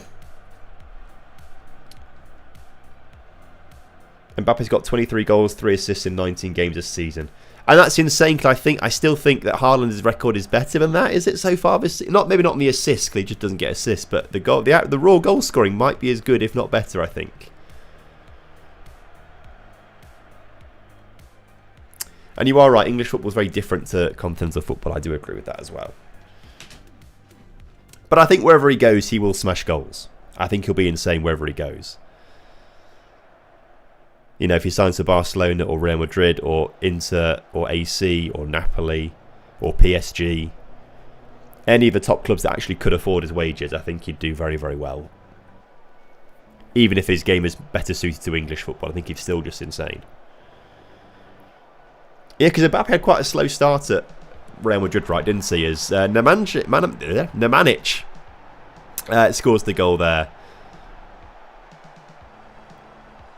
It's usually Vakancic who's getting the goals. I got confused by talking about who got the goal there. But Nemanic out of nowhere just swings his left foot at that one and finds the bottom corner 15 minutes into this game, which is a little bit strange because we don't normally score goals 15 minutes into matches, do we? At the moment, it's been very much second half goals, and that's kind of it for us, really.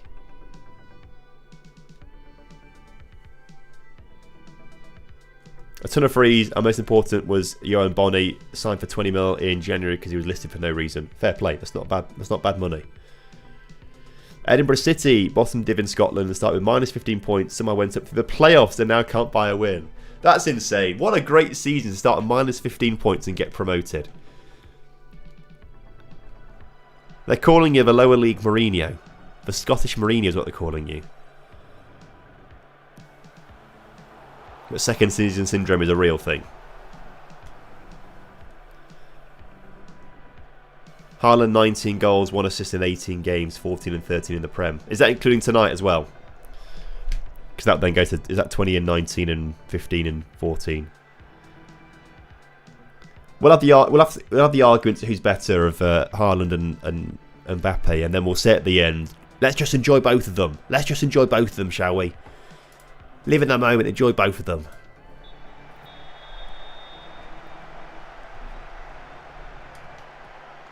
Okay, who's the better team right now? Man City or Real Madrid? I think there's a very obvious answer for this one. A very obvious answer.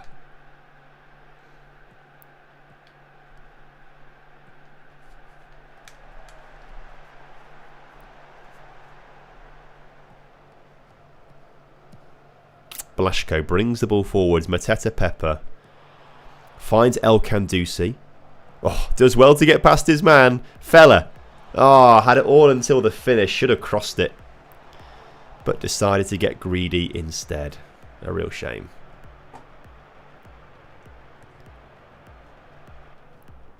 Oh, look at the match stats. I know we are winning, actually. I keep thinking we're not winning because it's the second half and we're usually not winning until the 70th minute. So it's okay, we are winning. But it's frustrating to see. Yeah, Madrid are the better team. City seems to be in a rebuilding phase right now. I think they're a bit unlucky, aren't they, with the fact that, like, Rodri just can't get over this ACL injury, can he, at the moment? He seems to be stuck with this ACL that's keeping him out of games. And I don't think Tijani Reinders has been the most amazing player for them. I think he came in with a lot of expectation, probably. I think he's played very well, but I don't think he's delivered at the level that maybe people are expecting him to do that. And yeah, you've got a lot of young players. Is it Matt O'Reilly playing a lot of games for them at the moment as well? Things like that. So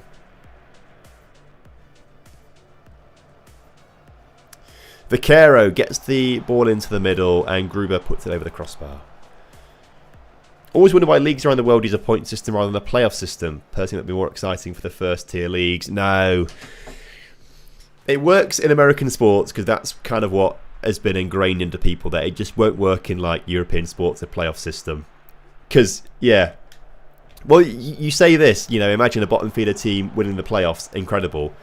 I don't think anyone will really see it like that in the UK or Europe, really. I think it would be seen as like sacrilegious, basically. I just don't think it would work at all. And I do think if you've proven over the 38 games or 36 games, whatever it is, 38 games, 46 games, that if you're at the top of the table after all those games, you should win the title. I kind of get why it's got to be a thing in American leagues for the sheer distances as well, right? The sheer distances you guys have got to travel for games and stuff like that. It's just not feasible to play everyone twice home and away. So I guess it makes more sense in that regard as well, especially where it came from as well when things were starting out, right? Those sports. I can understand that as well.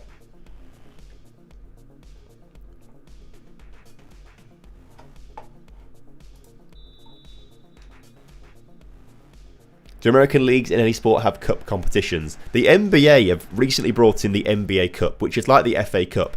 And it's hilarious because all the stuff I see on Reddit is like people just can't comprehend the idea of what a cup is and how it works kind of stuff. It's quite funny. But they do tie in the NBA Cup games into regular season games as well. So I guess it's a bit confusing from that regard. It's not like it's a separate competition, but the game also counts towards the league as well. But they play 82 games across the season, so it's got to, really. It's got to. Also, Caponadze's free kick sent over to the back post. Gagua headed at the keeper, pushed into the path of Vukancic, the centre-back, which means that both centre-backs have scored today. We should have made some changes earlier on, though, just to rest a few players, like Gruber. and El Kandusi. And probably Oro as well, just to rest those guys up, because we're going to need them in the next game. I think the next game might actually be a Europa Conference League game as well. So that's going to be important to keep things for. Segom, mate, good to see you. I'm very well, thanks. How are you?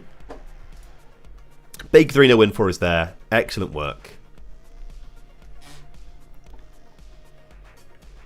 And yes, the next game against FC Noah away from home. Are they Armenia, FC Noah? I'll have to double check this.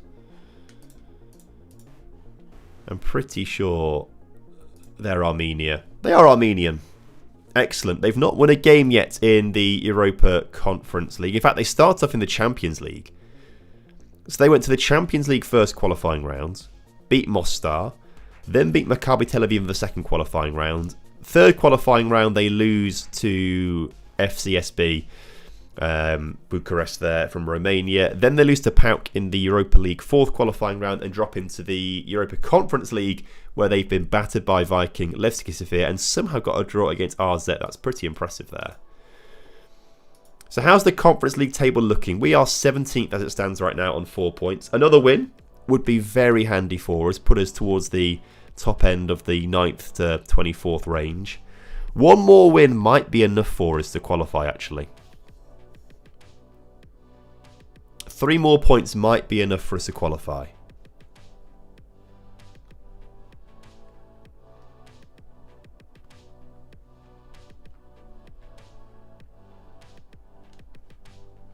Got the conference with TNS. Well done, man. That's sick.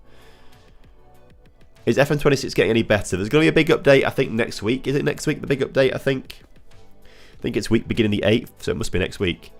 There's a big update that week, so fingers crossed it's much better then. It's not bad at the moment. It's not a bad game. But it's just a little bit frustrating to navigate, and it just feels a little bit clunky still. And Shouts will be back as well. Shouts will be back.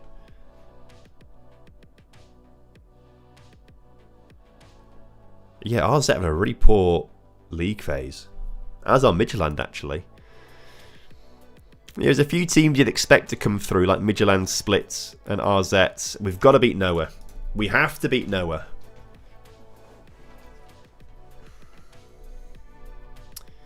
Yes, agree the NBA season should be extended and spread out a little bit more. It does seem crazy, doesn't it? They play 82 games in like 4 months, is it? Maybe not 4 months. Maybe 5 months. I don't know. And that's just the regular season. Playoffs obviously extend further out than that, don't they? Even Varfolomeyev is good in FM26. I think he's got pretty decent potential. I mean, I had him playing in the championship for me in FM26, and he was pretty good in the championship, so in one of the saves that I did. So I think he's a decent player. Right, Popovic wants to go out on loan to secure a permanent move away from the club. No, you can't go out on loan because you're our second best goalkeeper and we need you. So tough. Unlucky fella.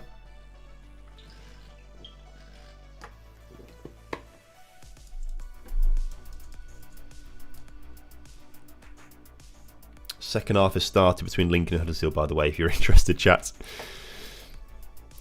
Right. Let me just go back to the first team selection here. Hertz has still come back from an injury, so Blaszko is going to start. Tabolda's going to come off the bench for Blazek. And Popovic can come on the bench here as sub 10. But the rest of the team, we will leave as it is right now. I think Gaggo is still playing quite well, actually, so we're going to start him ahead of Truser again.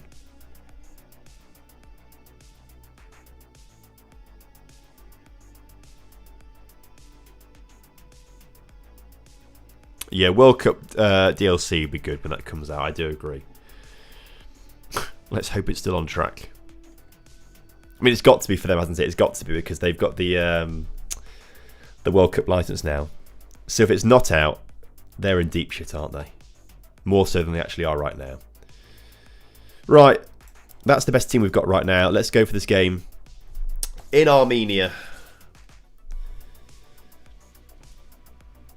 Let's see how we get on with this one. FC Noah not to win a game in the Conference League just yet. Obviously, it was always a first time for everything. But hopefully it won't be against us, as there's barely any fans in the stadium here for this match.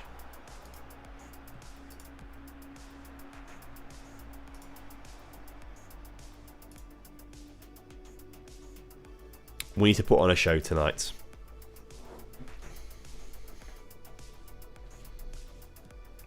I feel like I've got some Amiga build because I've had no issues at all with the game.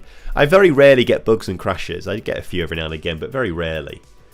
It just doesn't feel as smooth or immersive or as FM24. I think that's the root of the issue, isn't it?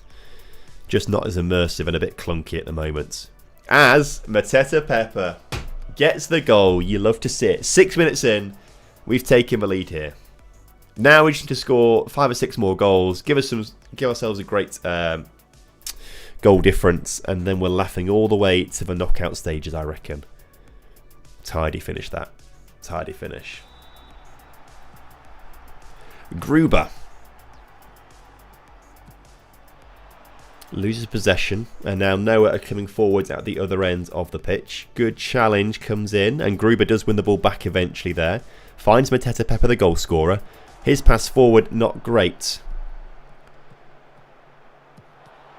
And Bartels has to be the man to make the save. Oh no, Huddersfield have just scored. Oh, chat. Chat, this is terrible. I've just turned my head to have a quick look. And former Lincoln City player Joe Taylor has just scored the goal against Lincoln right now in the Cup.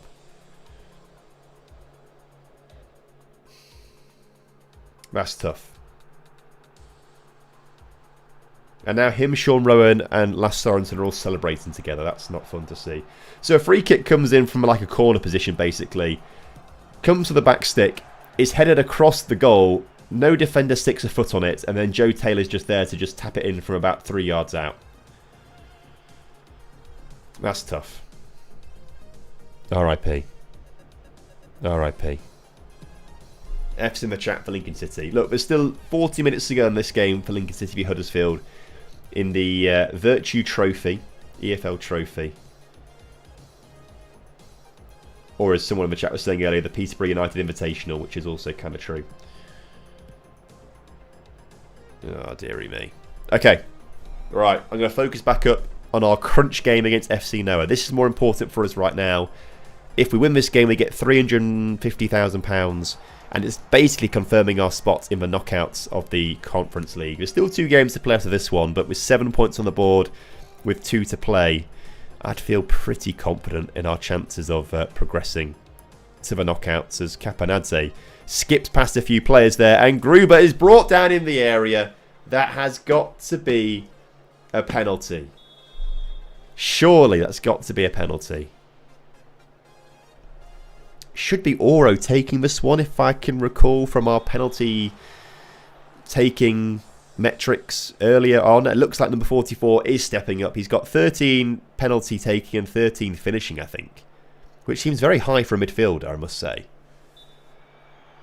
But Oro buries it. Are we sure on his penalty taking and finishing? Finishing 9. Oh, it's composure. Composure 12. Penalty taking 13. It was composure they were looking at, not finishing. That makes more sense, I suppose. He's a composed lad. Knows what he's doing.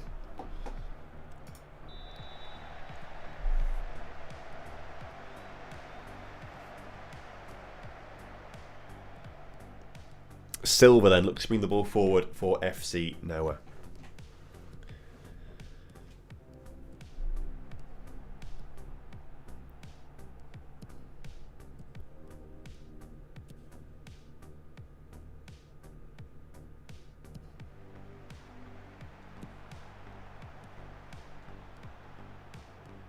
Good interception there from Vaquero. Right, let's make it 3 here.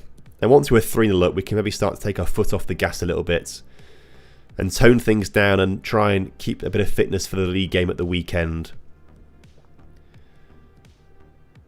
As Nemanic finds Vukancic in front. How far are we in the Conference League? This is the 4th game of the Conference League, so it'll be as it stands right now, our 2nd win. We've drawn 1, lost 1, and this will be our 2nd win. It will put us on 7 points if we could get another goal to see the game out. 7 points it will put us on. And then that should be enough to qualify. I'd have to double check actually how many points you had to qualify last season in the Conference League. Oh, Man City 2-0 up, by the way. Tajani Reinders with a goal. I just slagged off a bit early, didn't I? So that's frustrating. Egg on my face. And he's not my fantasy team anymore either. He was in my fantasy team. Took him out a couple of weeks ago. So that was a poor choice. So the Conference League, if we look at the league table last season, 7 points got you 24th place. 21st, 22nd, 23rd, 24th, all on 7 points. They qualified. Hearts on 7 points. In 25th didn't qualify. So maybe 8 or 9 points is what we need. Maybe we need another win after this to be sure. And luckily, Jan-Christoph Bartels is making sure we stay 2 goals in front of FC now. A lot of highlights in this game in particular, aren't there? We haven't turned dynamic mode on, have we? No, it's still on key highlights there. Have an issue in the game where we're staying motivated. I'll do 6-7 seasons and then move on. Do you do the hand gesture as well when you say 6-7 too? Ramadan injured. That's no good for him. Let's bring Viktor Jukanovic on instead. And see what he can do. Who have you managed so far then, Kirby? Who have you managed? And why did he stop? Have you won everything in those 6-7 seasons? And it's like, I've won everything. I can just chill now.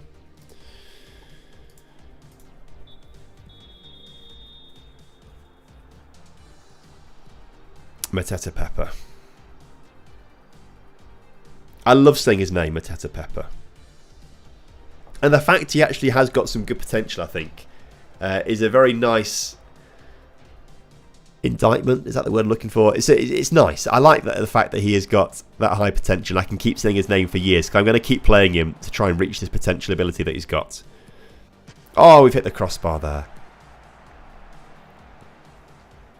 I think half the reason I sign players sometimes are because I enjoy saying their names. Jukanovic is quite a fun word to say as well. But because he's from Montenegro, as is his brother, they're counted as non-EU players. I don't think we'll bring them back next season. Because, well, I guess we could do actually if we got rid of all the other foreign players. We're going to have 5 playing in the league, right? 3-0 City. Foden with the goal.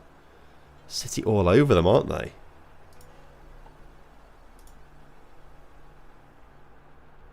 Who got the assist, do you know? Erling Haaland got the Reinders assist. I think Haaland's the only player I've got in my fantasy team, actually. From City, now I think about it. Oh, I've got Matt O'Reilly as well.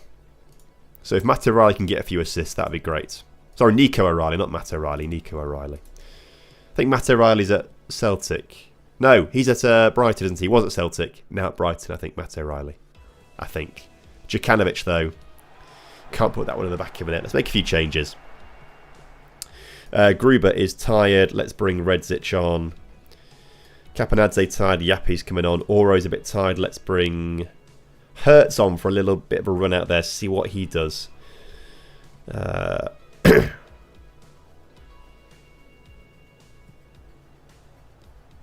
we go.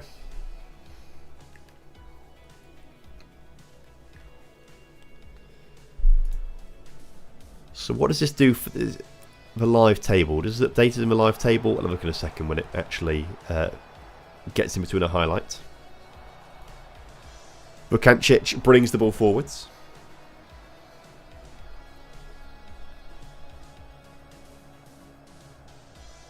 And Yappi takes on both players marking him, gets free of both of them, finds a great ball over to Viktor Jukanovic. And he can't score as Zach Gcott makes a very good double save there for Lincoln City. Well in, fella. Right, I wasn't paying attention. We need to look at the table, don't we? Whew. Luckily, FC Noah have not scored there. expand that. I'm going to pause this. Has this updated the live league table? Where are we in this live league table? We should be on 7 points. Oh, we're up to 11th place as it stands right now. 11th place.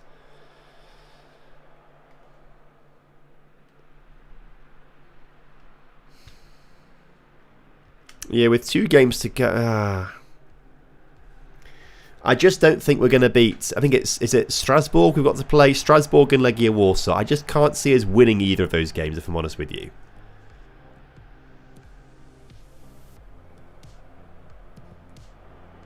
Blaszko with the 3rd goal, though. And Blaszko's not going to play too many more games, or at least start the next few games, because Hertz is coming back from his injury, isn't he? Hence why he's on the pitch right now, getting a bit of minutes and game time. But I think Blaszko's played pretty well. Had way too much trust in Palace against United and put Gehi, Richards and Nketiah in my FPL team. Yeah, it's not a great... I mean, saying that, I think I've got 3 Palace players. I'll show you my team in a minute. 3-1 now, Smith Rowe. Wow, what a goal fest going on there. And Raven Mateta Pepper makes it 4. We said we wanted lots of goals here today for the match sharpness. What am I on about? We wanted lots of goals here today for the goal difference, because that's going to become very important, particularly if we do finish on 7 points. Because 7 points is the sort of cut-off, isn't it, for the Conference League knockouts. So the better goal difference that we have, the better chance we have with those 7 points of qualifying. 4-0 on the night away in Armenia. Not a bad result at all, that at all. Nice work, everyone. Good work. FM26 is so infuriating. What's the biggest gripe for you, Ronan? What's the biggest issue you've got with it right now? 4.2 million in the bank there as well. Excellent. We are printing money right now.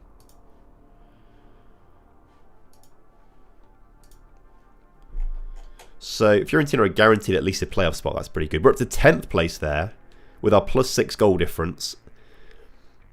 No one below us has a better goal difference than us. That's good to know. No one below us has got a better goal difference. So we've still got to play Strasbourg in 17th. That might be winnable, you know, maybe if they're that far down. And then Legia Warsaw, who are also on 7 points.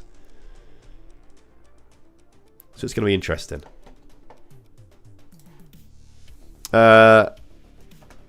Here's my fantasy team, by the way. Let me just refresh this, see if it gets any more points quickly. No. Haaland, O'Reilly. Truffet's on 3 points. What's he done there? Oh, he's already got 10 defensive contributions in 45 minutes. That's insane. Should have started him. No clean sheet for Matt O'Reilly, though. That's... Nico O'Reilly. I don't know why I keep saying Nico O'Reilly. I have... Oh, just... No, it was the 3 Bournemouth players I was thinking of. 3 Bournemouth players. I've got 2 as Sarr and Munoz, to be fair, but Sarr's obviously injured. Overall rank 1.5 million. I think that's too bad for me at the moment. I'll take 1.5 million. Frustrating part for me is when you're modifying a tactic, change left wing from winger to wide forward, and it doesn't recognise the change until you swap a player around. Yes, it does seem to like want to have something changed to update things, doesn't it? I do agree with that. I know what you mean. Yeah, I know what you mean. I've got Semenyo captain right now. Ooh.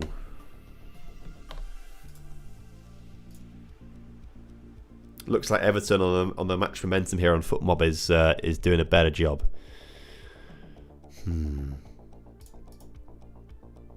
Oh my word! 7 shots for Everton, 1 shot for Bournemouth. Yeah, I don't think Semenyo's getting you the points you need or want at the moment. I'm afraid, fella.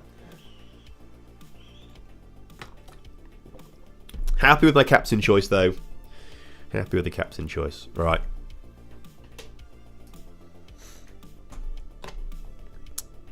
Football's played on grass though, not paper. That's true. That's true. But you need some shots. And they aren't happening at the moment. Right, how bad is Ramadan's injury? A twisted ankle, out for 2 to 3 weeks. That's fine. Give him a little bit of a rest. We can get Viktor Djukanovic starting a couple games. That's Mateta Pepper on form. Mateta Pepper's done very well recently, hasn't he? A 9.2, a 7, a 7.7, 6, 7, 7. Didn't play in that game. 7.6. then a 6.4, an 8.1. Basically, in his last, 1, 2, 3, 4, 5, 6, 7, 8 games, he's done very, very well. Averaging a 7.17, 8 goals scored, 3 assists for Avi Mateta Pepper. Remember the name, everyone. Remember the name.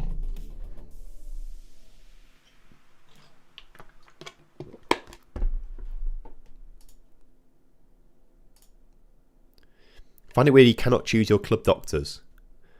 I don't think you ever had the choice to choose club doctors, did you? I don't remember that being a choice ever. Contracts also, now I'm thinking about it, are expiring at the end of this season. You can leave. Jan-Christoph Bartels, I think we might let you leave. Both these goalkeepers are out of contract at the end of the season. The one who isn't is, if we unfilter this, is... Where is he? Leandro... excuse me. Felipe. Is he playing lots of games? He is, isn't he? Right. We'll see what happens with him. I don't think we offer them new contracts just yet, though. Not you. The only person I want to offer a new contract to right now is probably Hertz. 1.8 grand at the moment per week. He doesn't want... He wants to explore options in his contract. Okay, well... We won't think about Hertz's contract then, it's fine. We won't, I don't care. Do what you want, fellas. Do what you want. Right, Jelena, coming up next then. They've had an awful season. They're still only on 17 points. Only 3 points clear of Rožemberok in the relegation zone. With a +2 goal difference, by the way. Insane. Oh, Zemplin must have lost again. And now it's actually Prešov who are up into second place. We are walking our way to the title here, aren't we? It's inevitable that we're going to win it, isn't it? Inevitable.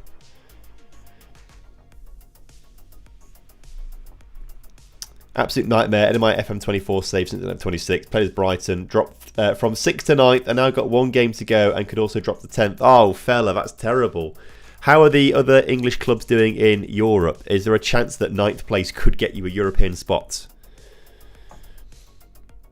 Okay. Bettino wants to start more games.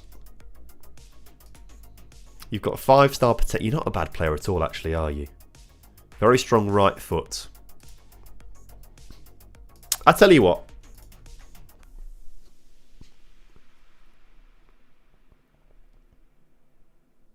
I don't want to promise him that I'm going to give him more game time, but I think we should give him some.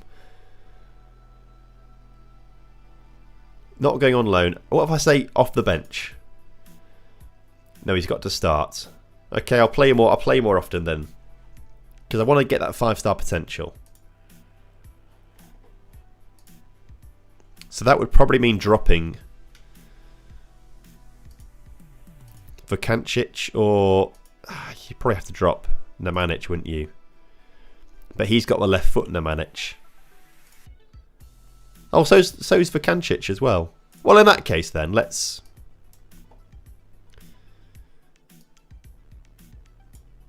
There we go. Bationa can start a couple of games. How good is he in comparison to Nemanic? Let's try and find his name. There we go. Klemen Nemanic. Attributes. Actually, Bationa might... And he's not quite as physical yet. But he's only 20. Yeah, I suppose he does need the game time, doesn't he? Alright. Bationa is going to be starting. Console way more of a direct port from PC than ever now. Which is very good for console players, because they're getting a much more... They're getting a... Well... In theory, a better experience. I've heard it's quite buggy on console. I've not played it yet on console because I've heard it was so buggy, so I haven't given it a try yet. But I assume it's getting better. I assume they're getting very similar updates to fix things, right? Cup games probably never seems to work. That's true. There's a lot of things that seems to just never ever work at all, and it feels like what's that even there in the game for? But that's always been the case through, like, 23, 24. I was about to say 25, but RIP. We'll keep Hertz on the bench for this one. He can play 75 minutes, to be fair.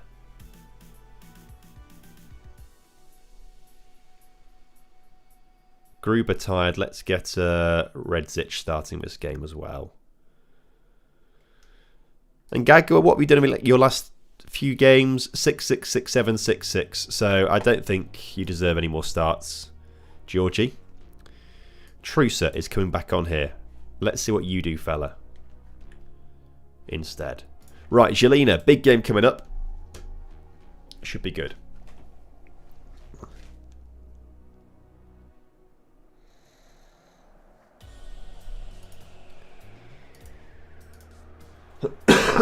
Excuse me.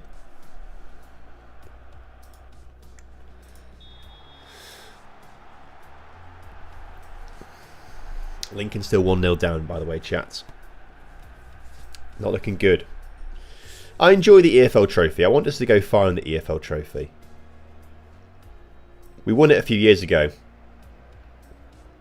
Beat Shrewsbury in the final. I mean, I say a few years ago. It was probably like 7-8 years ago now, maybe, something like that. The Cowleys were still in charge at Lincoln at that point, so it was quite a long time ago now. But it's a good competition to win. They do give a lot of prize money relative to the level of competition in the EFL trophy.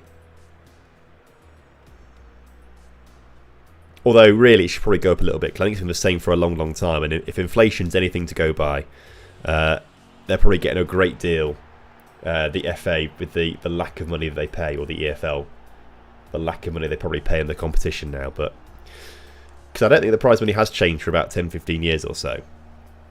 Also, by the way, again, I'm watching the Lincoln game. I'm not watching Denise Castreda. Trusa sticks a foot out and gets his first goal for starting. We'll take it. We'll take it. EFL Cup money on FM's a joke. It's like 600k. Well, that's what it is in real life, I think. I think it's really bad in real life. There's no point. That's why a lot of the Premier League teams just don't care about it so much, because there's just no reward for it, really. And they're all playing for a Champions League spot, obviously, and the EFL Cup only gives you Europa League football. So unless you're like, I don't know, like a Brighton, maybe he might take it seriously to get to the Europa League, because they're not going to get Champions League, for example. It's not hugely important for the big teams, but their backups are still so good that they'll get them to the final and win it, kind of thing. Jelena cross into the middle, cleared by Vaquero. Viktor Jukanovic gives it straight back to the opposition, though, and that would have been an insane goal, to be fair. Bartel's probably had it covered, but that was close to being insane.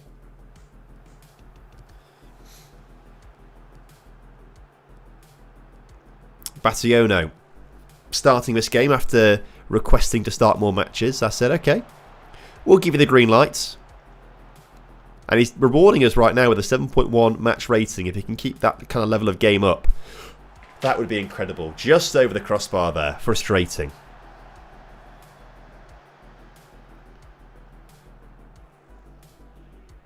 That's also true. Brighton will use that 600k to sign a youngster.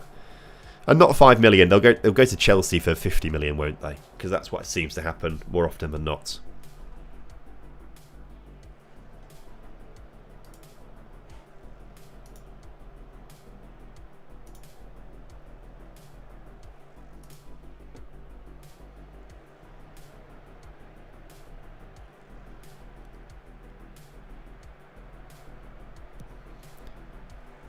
Right, Kapanadze bringing the ball forwards here for Denise Castreda. Decent cross into the middle. Jukanovic is there over the crossbar.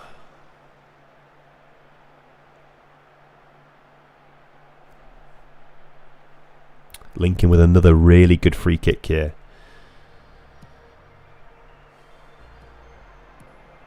It's quite, well, it's not that wide. It's within shooting range, definitely. So probably about 6 yards outside the penalty area. And probably about 8 yards in from the near side of the penalty area. Definitely going to be shooting here. It's definitely a Rika Hackett shot on this one, I would say. Referee just telling the wall to stand further back. Bayliss stood over this one as well, but it doesn't feel like a Bayliss shot.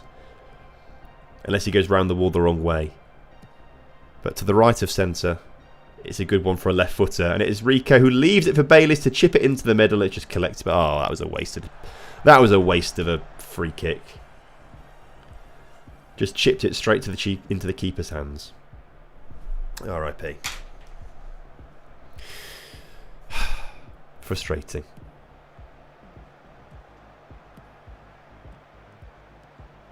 On the plus side, to say that the 21s have been in the cup competition since 2016, not made a single final is good. I agree. Yes, I do hope the under 21 teams just get shafted from the competition soon. I'd rather have it extended to the National League than have the under 21s in it. It just seems, I hate it. But Lincoln have got a good attack going right now. Cross into the middle, blocked. Back into the middle. Oh, we're just messing around with it. Oh, there's no control or anything. They just smashed it into the area a few times and did nothing with it. R.I.P. Right, far from... no, things are going well. I was getting across... I think I was in a Lincoln game then. I'm not far from pleased. We're winning 1-0 here. Need to remember we've got an actual game happening here. Don't let the emotions of Lincoln Huddersfield affect my team talks for the Jelena game, where we have, again, been battering them. 10 shots to 4, a 1 XG. 1-0 on paper, I guess, actually, is probably the correct scoreline. Despite the 10 shots. I don't know, I'd like another 1 or 2 here, maybe. But Redzic, Mateta Pepper and Djukanovic not playing particularly well here. So on the hour mark, it might be time to get Mateta Pepper off for Udvaros. El Kandousi is going to come on as well. And do we get Redzic, Josh? Let's bring Gruber on. Why not? Give him a bit of a run out there for the final 30 minutes. General tips of this year's game. I notice I'm especially weak in my transfer game. As in you're not finding the right players to sign, or you're messing the negotiations up. What's the specific issue with the transfers? But if anyone does have some good tips, put them in the chat right now, because I might try and steal them. Help me out a little bit here as well. Gruber gets into the penalty area, plays it back towards Capanadze, but the pass is poor. Jelena, who are looking for a goal to level things up here, they are desperately in need of a point to try and get them away from the relegation battle. But the shot is not good over the crossbar. The attacker not really doing a whole lot. Not sure where to begin when it comes to searching for players besides setting a recruitment focus and waiting. Yeah, recruitment focus is obviously very good. One method that I think has been really, really good is using the transfer room. That's been really effective. I've signed a lot of players for the transfer room.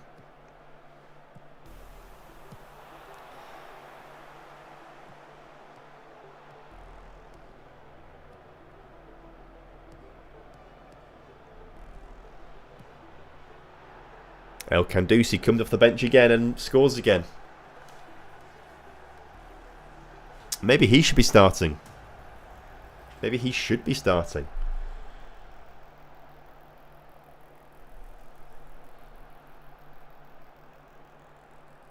Nice little chip. Yeah, searching for players with expiring contracts is a really good idea. Yeah, we'll go over the transfer in a minute then if you'd like, yeah. When people do the skins, is there any yet? I don't think there are any. There's probably a few modders out there who've created something or other, but I've not tested any skins yet. But there might be a few if you find, but I've not tested any. Kandousi again, by the way. Kandousi again.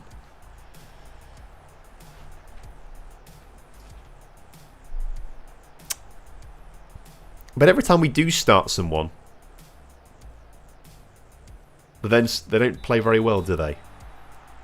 Hence Gagawa and Trusa just being swapped constantly at the moment. But another huge win in the league. Jelena are in real trouble this season. A side that should be fighting for the title are now fighting for their lives. at the bottom end of the table. They will be going into the relegation group, won't they? There's no chance they're making the championship group, I don't think. Yes, second year the card will have done a really good video on that. It'd be worth checking that one out, as we almost conceded a goal there to not keep a clean sheet. Yeah, January best time to sign players with expiring contracts. Agree, that's a very good idea. Right, well done, good win for us there. Excellent work.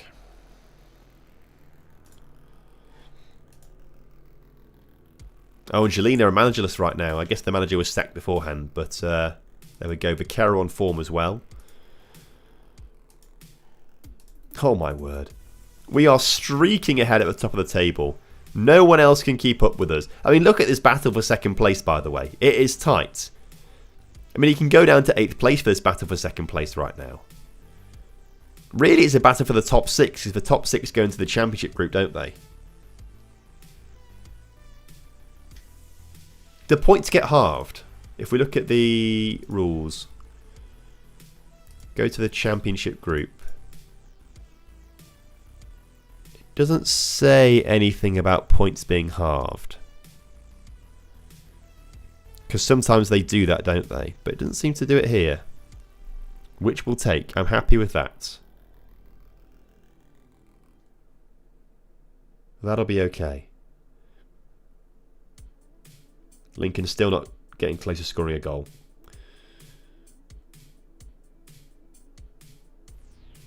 RIP to us. Right. Recruitment. Transfer room in. It's behind my head essentially, but the transfer room in is really good. You just create a requirement and you say, fellas, at the moment I'm looking for a defensive midfielder to bring into the club. Probably looking for someone who is, a kind of a regular starter, but I want them to be like, 19 years old. At 19 years old at most kind of thing. To come in as a regular starter, which probably means if they're a regular starter at 19 years old, they've probably got a decent bit of potential about them. So let's submit that requirement and we'll see what happens. And in a few days' time, you come back with some scout reports on players who could be pretty decent for you. So that works really well, the transfer room. Second Haaland assist. Oh, okay. Yeah, agree, Kirby. Yes. A bit more visual detail on the tables would be very nice, wouldn't it? Also, you're saying a second Haaland assist has arrived. 4-1. Foden with another goal. Fair play to him. Should have brought him into a fantasy team. Popovic wants to go on loan. No, I'm not talking to you about it, Popovic. I'm not talking. Back to recruitment. Transfer room.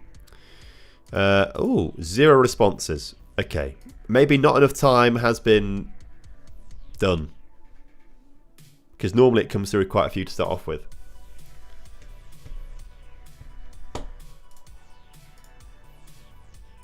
Okay, maybe I need to edit this requirement and say, let's go to 23.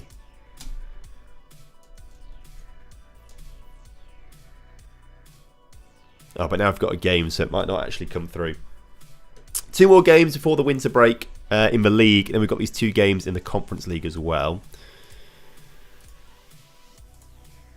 Yeah, no responses yet. Okay, maybe it's not given enough time. Or maybe I've just done a really bad example of how it works. Caponadze off for Yapi. Victor Djukanovic off for El Kandusi. Vukancic is going to come off for Nemanic. Vaquero, we'll leave on the pitch for now. Oro is going to come off for Hertz. And we'll leave Blaszko playing for another game here before I think Hertz comes back into the team full time. Victor Djukanovic off for Stefan Djukanovic on the bench. Caponadze off for... Let's get Taboli on the bench as well.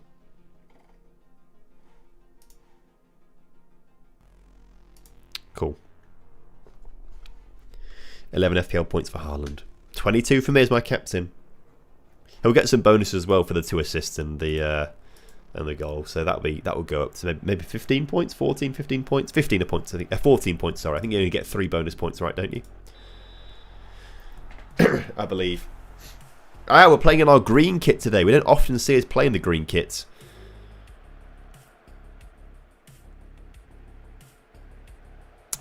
But Kamano in the purple, we're in the green. It's quite a nice kit. I like the green and orange colours together, actually. They work together nicely.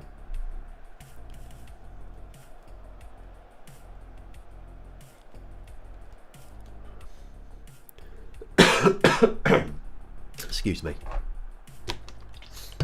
I'm slowly getting over this cold now. I think I'm almost there. As I'm coughing and drinking Lemsip tonight, but it's not too bad. It was quite bad on Sunday and Monday. I felt really run down Sunday and Monday. Oh, today's Tuesday. Yeah, today's the best I felt then. Losing track of time.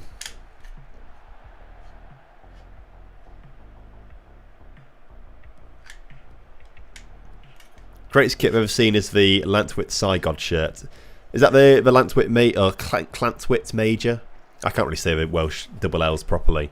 The goalkeeper shirts there, and I've got one of the goalkeeper shirts actually.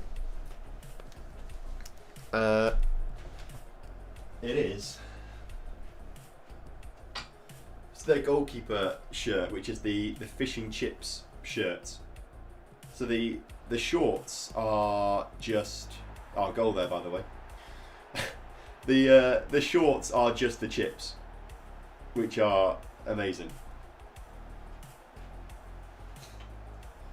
And the new kit they've got this season, the new goalkeeper kits, even like it's quite cool. I'll try and find it in a second. I want to see this goal. Vaquero, low cross into the middle. Somehow gets past 2 defenders before Redzic gets on into that one. That's cool. Oh, 5-1 Man City now. Doku's just scored. Gee. Well, not a good day to be a Fulham fan, is it? Right. Like major goalkeeper kit. Yeah, look. This is the one that they have this season, I think. And it's Gorilla wearing a bucket hat. And the club logo is in the bucket hats. Insane.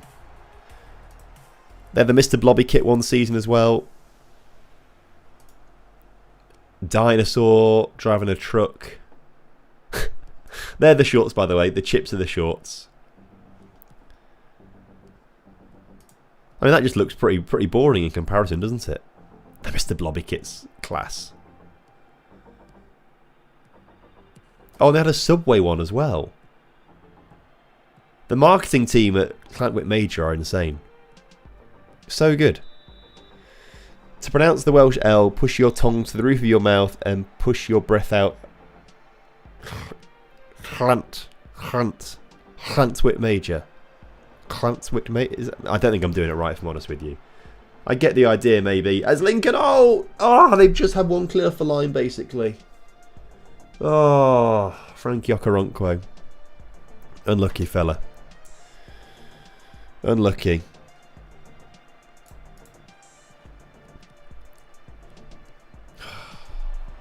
That's tough. 5 minutes to go in that game. Right, El Camdusi finds Redzic. It's not just me, it's poorly. Laura also not very well. I can hear her coughing away. Let me just double check to make sure she's alright.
She is not dying. She is very much alive. Which is good. Very good for me. El Kandusi cross cleared. Far to Redzich, who's brought down penalty. And that's not the only result here. I went to go and check on her, and she's like, oh, I'm putting some chicken nuggets in the air fryer because I'm hungry. So we've got some chicken nuggets on the way, which is fantastic. That's Hertz misses his penalty. Is that a sign of things to come? Of a chicken nugget's not going to be any good. I link the two together. And will they both suffer the same fate? That's frustrating. Right, Blaszko, Mateta Pepper. Half time. We drew earlier on this season to Kamano. So we know they're a decent side. But I'd like to think we can get the wing. My cat coughs every day. He has asthma. I put a little mask on him and spray an inhaler. Very cute. I did not realise cats get asthma, but that kind of makes sense. How do you get that diagnosed, by the way, for a cat? Like, what signs were you seeing to think, I should get my cat checked out here for asthma? Because I feel like that would be the last thing I think of when it comes to, like, an animal in distress, in a way. I don't know.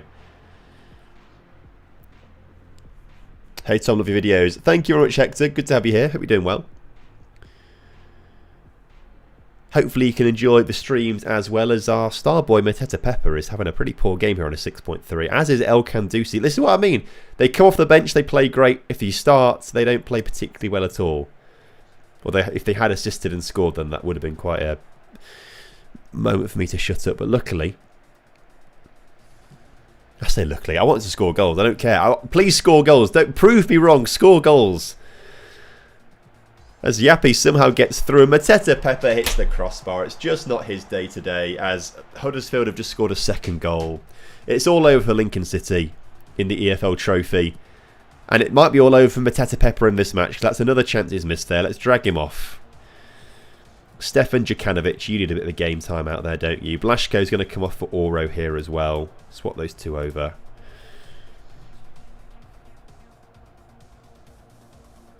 '89th minute goal for Huddersfield there, makes it 2-0. So Lincoln crushing out of the EFL Trophy. RIP. Really enjoy watching the Welsh Prem FM videos because it helps drive eyes to the league, as the league is horrifically underfunded. I've heard it's really quite badly underfunded, to be fair. Unless, of course, you are TNS, and then you've probably got European money to splash around. And maybe, potentially one day, the money from Saudi Arabia. Because they sold, there's a team in Wales, I think it was TNS, that sold a player to Saudi Arabia for like £250,000, 500k maybe. It wasn't like a huge amount of money, I don't think. And then this team in Saudi never paid them, and it's like gone to, they've got a transfer ban right now, haven't they, this team in Saudi Arabia, because they're just not paying the money, which is hilarious, unless you're the Welsh team involved. Just never got the cash. Yeah, TNS. Is that still like a thing going on, that they've never got the cash for him? Got a court case and all. That's insane. Is it me or an FM26 hit them post more frequently than any other previous game? I think maybe you see it more because it comes up as a key highlight more often than not. Maybe sometimes you'd hit the post and it wouldn't come as a key highlight. I don't know. You have to talk to RDF about this. RDF Tactics is notoriously frustrated about hitting the post in FM24. And that was side netting there, I suppose. I can't say it's felt more frequent to me, but I don't think I'm paying too much attention to it, if I'm honest with you. TNS is so annoying. I've heard no one really likes TNS unless you support the team. But if you support the team, you're probably not really... They haven't got many supporters anyway, to be fair, let alone. So it feels like they're not a very liked club. Although, when I went to go and see them play, I feel like they did get a good crowd. It was fairly full, that game, to be fair.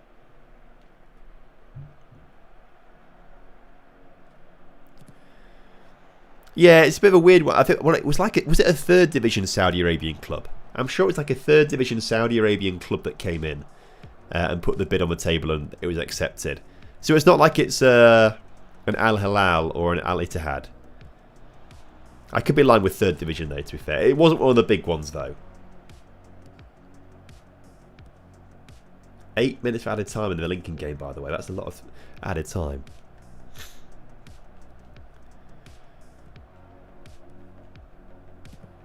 Yeah, be blocked. They tried playing Merthyr 800k or 8 million to join the Welsh League. Big difference in price there, but I think if it was 8 million, they would have said yes. Because I don't think they're ever going to challenge for the Football League in England. I was very glad that... Well, I don't know. I'm interested to get your perspective on it. Because obviously there was the idea that... Was it Wrexham, Cardiff, Swansea and Newport County were going to try and play in the Welsh League to try and get a European spot through that. And it got rejected, didn't it? As Trusa scores. You'll love to see it.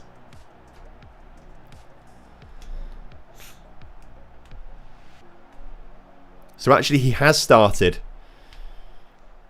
and got the goal now. So maybe the curse of the strikers is broken. Potentially. Yeah, I thought it was a really bad idea to have those 4 clubs join the Cup at the expense of Welsh teams. I thought that was quite a bad idea. Very good for them, obviously. And obviously Wrexham want to get into the European competitions, and they just saw that as a way to get in it quite quickly, I imagine. Oh, finish from Trusa, by the way. He's on fire now. He's found where the back of the net is again. He's not scored for a little while.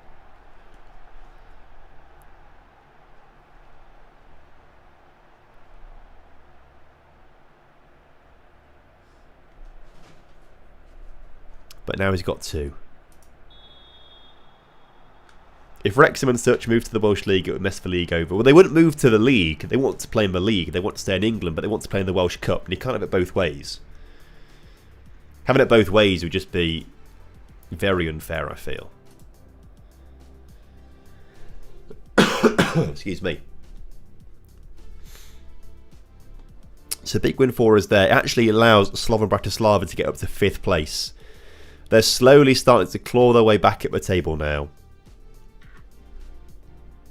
Saw an interesting video about the rebirth of Macclesfield. Shame we had to start from the 9th tier. There was someone in the chat earlier who was a Macclesfield fan, actually. They was talking a bit about it earlier. What's the documentary on? Or the video? Merthyr, a very historic club. They are. They're like, well, they're one of the oldest clubs to exist, aren't they, right? Am I right in saying that? I'm pretty sure they're up there in terms of oldest clubs around.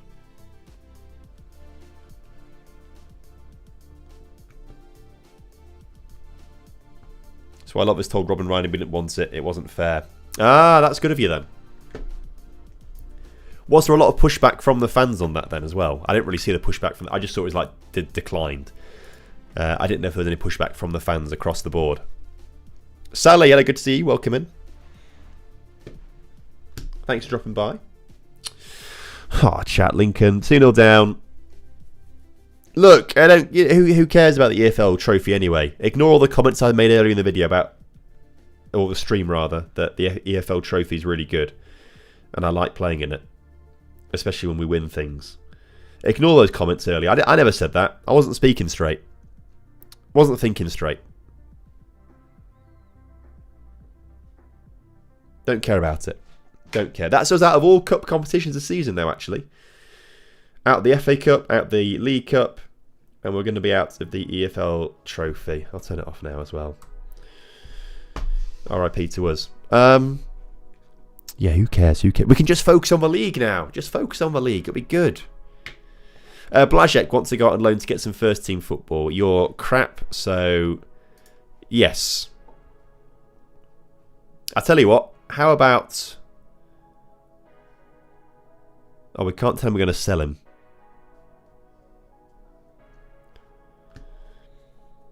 I'll try and get one sorted ASAP. Let's say that to him then.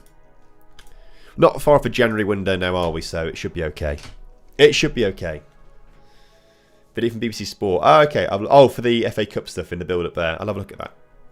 That sounds interesting.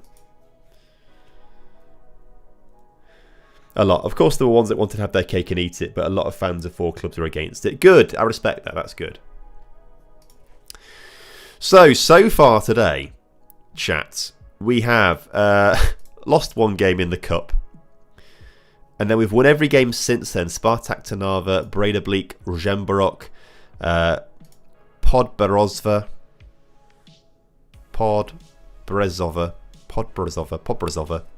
FC Noah, Jelena, Kamano. We've got one more game until the winter break. And then we've got Strasbourg and Legia Warsaw in the Conference League. We have to pick up at least a point. I think we're going to have to pick up at least a point in that. We're in Slovakia. That's where we're playing in Slovakia.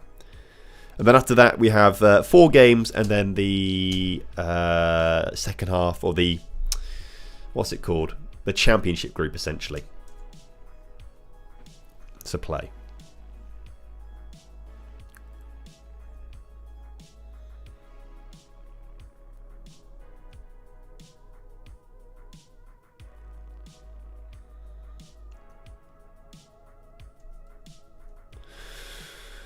Hertz has got a... Oh, he's out for 2 months, Hertz. Oh. Well, Hertz has just come back from an injury and has now got another one. Luckily, a lot of that will be the winter break that he misses, but he is going to miss 3 important games, actually, which means that Blaszko is going to continue getting his game time. Blaszko is going to get these reps in and start to become a much better player as a result of it. Do your tactics available for download? I haven't really, to be fair, because I don't think they're that good yet. If I'm honest with you, I don't really know where to put them either. I guess Steam Workshop, couldn't I? I could put them on Steam Workshop. Oh shit, I forgot about Popovic. Okay, well he's going to leave on a free. We need to try and sell Popovic in January. We've got to try and sell Popovic in January. And actually, we could try and sell a couple players in January to try and get a bit more transfer budget, couldn't we? That would probably be quite handy for us. Right, what was I going to do? I was going to do something. It was probably going to be really good as well. I actually can't. Oh, what I was going to do was I was going to go into the squad. And I was going to have a look at comparing Hertz with Karol Blaszko. Yes, Hertz is a lot better. But not by a huge... He is quite a huge amount, to be fair. It's quite big. Blaszko's getting better. Hertz will be much better in the team, but Blaszko is getting better.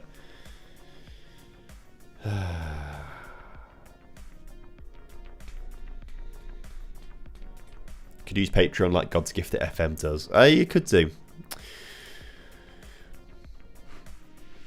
Could do that, I suppose.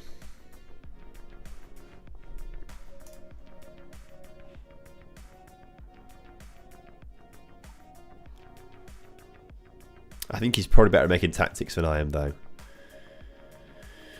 Right, Hertz out then. So this means that... oh, Blaszko's already... So we need to get Aura back in the team then. In fact, what we'll do, hang on a second here, is just go manage team, use first team selection. So Hertz comes out for Blaszko, just to make sure we've got everyone that we want on the bench and in the first team properly. Vaquero... Oh, Ramadan's quite... come back from an injury still, so... We'll start Djukanovic and play El Kandusi at left back today instead of Vaquero, just because he's a bit tired. Blaszko also tired, bless him. You've got to keep going, fella. You've got to keep going. Go to match. And let's get the final league game before the winter break won. And then we've got our 2 Conference League games to play as well. Zemplin, they're the only team this season that have beaten us in the league. So this is a bit of a revenge match. They beat us 2-0, 2-1 earlier in the season. I know we lost even though we had way more possession and everything like that. So it's a game that we should have won. Now we need to prove that we are going to be winning this game.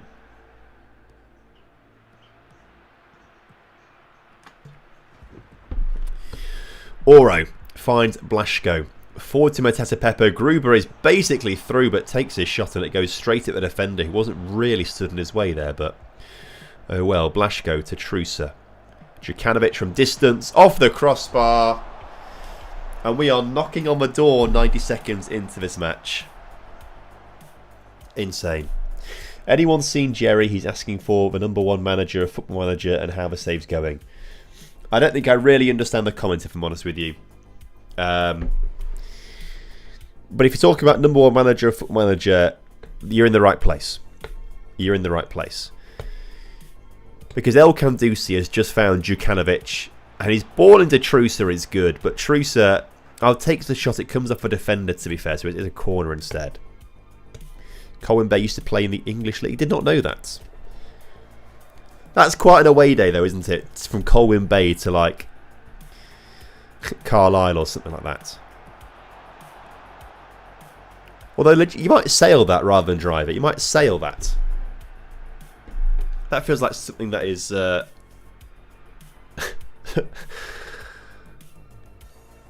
don't sign for Colwyn Bay, you get seasickness, maybe. I don't know. Right, Abdul Musa, who I think was a thorn on our side in the game that we played. Oh, it was recently in Colwyn Bay. That's mad. I didn't realise it was recently.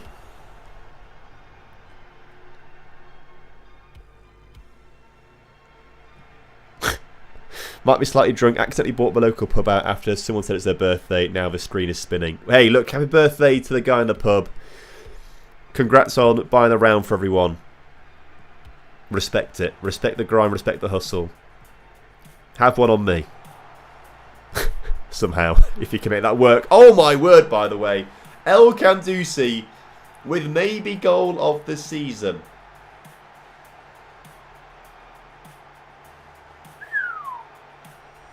That was nice. Just takes a touch to compose himself and then just bangs it. Loops over the keeper. That might be the best goal we've seen today so far. Don't leave a credit card behind the bar. Yeah, don't do that in the future. I'd keep hold of it if I was you. Oh my word. 5-3 in the Man City game. Chuck Woozy with Fulham's third. I mean... Nico O'Reilly is doing no favours here. Is that minus points for him now in fantasy in FPL?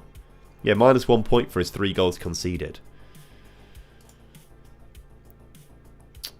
R.I.P. Oh, I should have started Traffair instead at the Bournemouth game.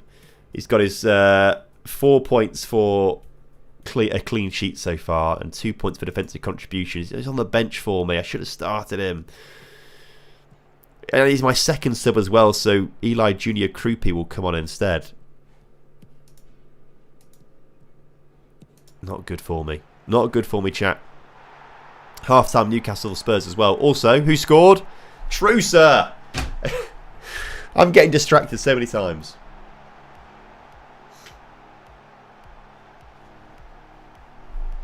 Doku's goal's gone down as an own goal for Sender Bird. Oh, that's alright. It doesn't affect me. I'll allow it. I'll allow it.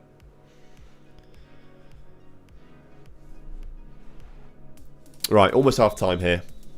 Oh, Mateta Pepper's got a knock. Let's take him off at half-time just to make sure everything's okay there. Don't want to risk him before 2 massive games in the Conference League.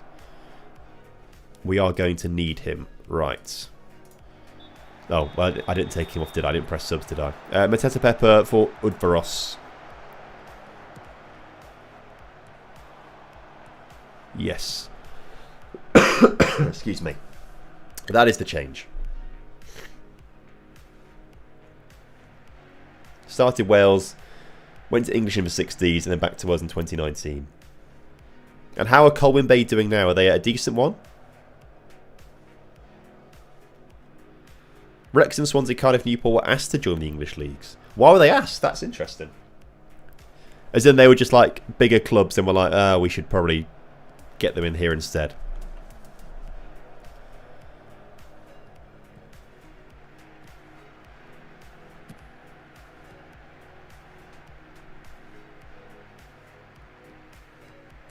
It's interesting because I'd quite... What a finish. What a finish, Viktor Djukanovic. I'd really like to see the top teams from Scotland, like the Scottish Premiership and Championship. I'd like to see them ingrained into the Football League as well. I'd like to bring those teams down. I think that'd be really good fun, seeing the Scottish teams. I think with the money they'd end up getting, I think Celtic and Rangers eventually would get themselves pretty stable in the Premier League.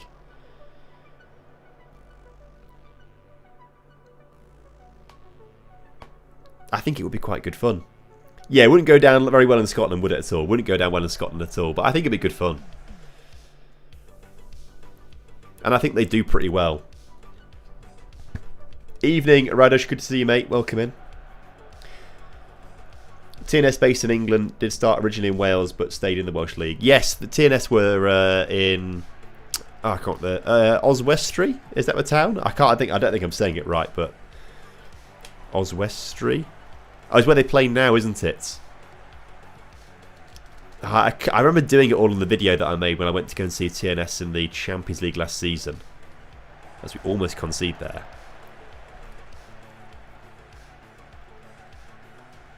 And I can't remember what the village is called that they essentially started in. Of course, it was the town of Total Network Solutions, because when they win, they'll be singing in the streets of Total Network Solutions tonight. A couple more changes. Oh, here come the Nuggets. Oh, I'm just kicking things over here. Thank you, Bella. She refuses to show herself on camera. But we've got some Nuggets. 5-4, Chuck Woosley again. What a match that is, by the way. Holy moly. Oh, there we go. Her name is Laura, not Nuggets. That is true. That is true, to be fair. I shouldn't be so rude, should I? Santos Daiba on your come. Batayono on your come. Yappy on your come. Let's make those changes there with 10 or so minutes to go. There's an Old McDonald's barbecue sauce here as well. Results. I don't know. I don't see the fork, do I? 1-0 Everton at Bournemouth. Grealish with the goal. Okay, I feel better now about having True Fair on my bench in fantasy football. In FPL. Oh, we conceded. That's the first goal we've conceded for a little while, that one.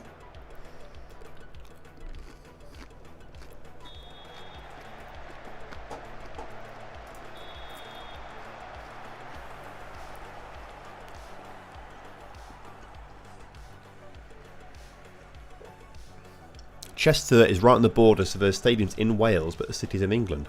I didn't realise that the stadium was actually in Wales. That's so cool. Does that mean Chester itself is right on the border, as in like the border goes through the town centre, or the stadium's on the outskirts and it just happens to be in Wales? As Trusa is offside. You hate to see it. R.I.P.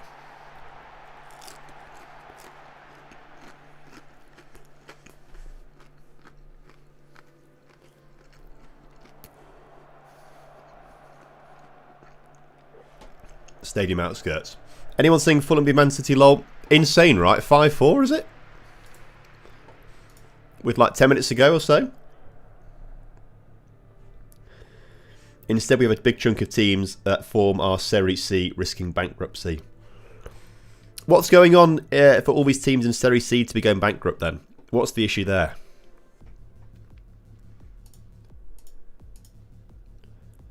Right. So at the winter break, in the league, 19 points ahead. We could be winning the title just a few games into the championship group, by the way, which is insane. And then we can really start to test things out a bit, can't we, actually, thinking about that. Which should be quite good fun.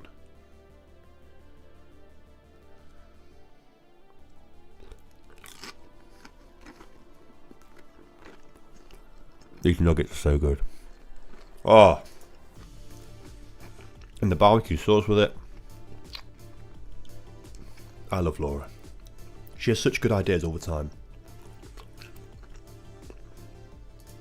We've got 4 games to go into the champ. Oh, to be fair, actually, we played early there, so it could be a smaller gap soon. Let's keep pressing continue and see what happens in the other games. Because that could affect things quite a lot, to be fair. Mateta Pepper out for 3 weeks. No, that's tough. He's going to miss those Conference League games then.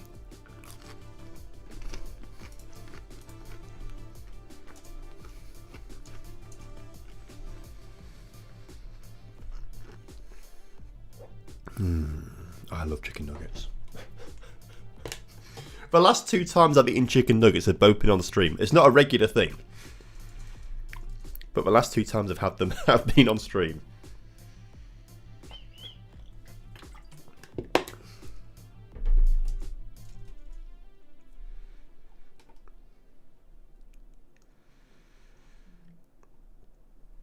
Oh, fee you pay to enter the league is too high and shady ownership most of the time. Yeah, shady owners will do that. I've never known of a fee to enter the league. I mean, maybe there is a fee in every league to enter, I don't know, but I've just never realised it's a thing. Like, does League One, Championship, Premier League have, like, a fee you have to pay to be, like, a member of that league to play in it? Because I was not aware of that being a thing.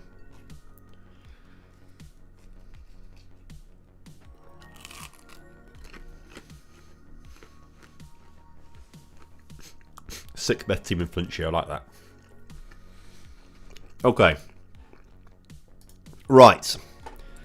We've got 2 Europa Conference League games to play now. One against Strasbourg. The other is going to be against Legia Warsaw. So we are 10th in the league phase table right now. It's Strasbourg next, who are on 6 points. We need at least a point out of these 2 games. AZ are on 4 points down there in 24th. 7 points on paper should be just about enough. But we want to make sure we do get through. We need if we win one of these next 2 games, we're golden. But if we don't, we're leaving a lot to look here. So let's start with... oh god, okay. A lot of players injured and can't play. Djukanovic, El Kandusi, and then we'll have to get Vaquero back on as well here. And then Saboli comes off here for Popovic, Santos Daiba for Blazek, Mateta Pepper for... no one. You're going to have to just come off the bench, remove from position. We've got too many unregistered and injured players there. Okay, that's what we're going to have to do here.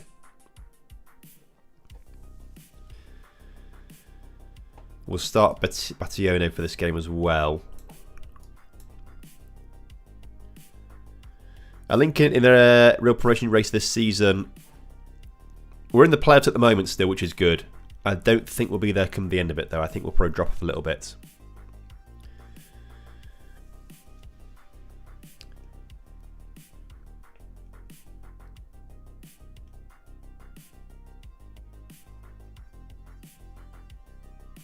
Right, go to match. Whew! Big one this. Huge game at home against Strasbourg. Get a result here. And we're in the knockouts. Don't get a result here. And it goes down to the Legia Warsaw game, most likely.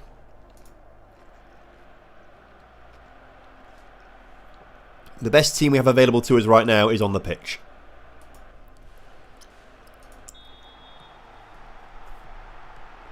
We need everyone to pull their weight here. Against essentially the Chelsea B team, isn't it really? It is the Chelsea B team. They've got Ben Chilwell at left back, by the way. Is Ben Chilwell at Strasbourg in real life? I need to double check this. Oh, a goal's just been scored as I try and Google Ben Chilwell. Yep, at Strasbourg. Insane. VAR.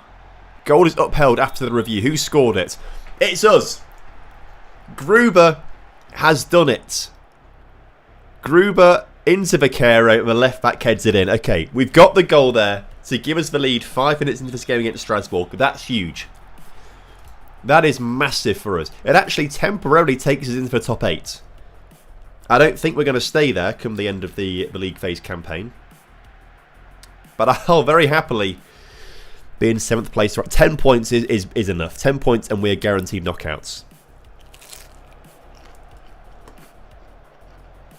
Oh, the chicken nuggets make it feel even sweeter. Which is weird because they're not sweet, are they? I guess the barbecue sauce is a little bit sweet, actually, so maybe that's what it is. Oh, it's so good. Join the summer. I assume a loan and not a permanent transfer, right? Let me double check this.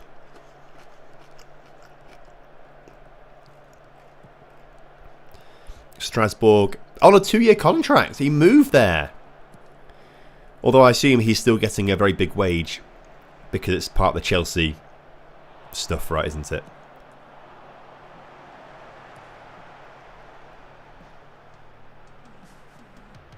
Wow, he's godfather to former Leicester City teammate James Maddison's son. Incredible.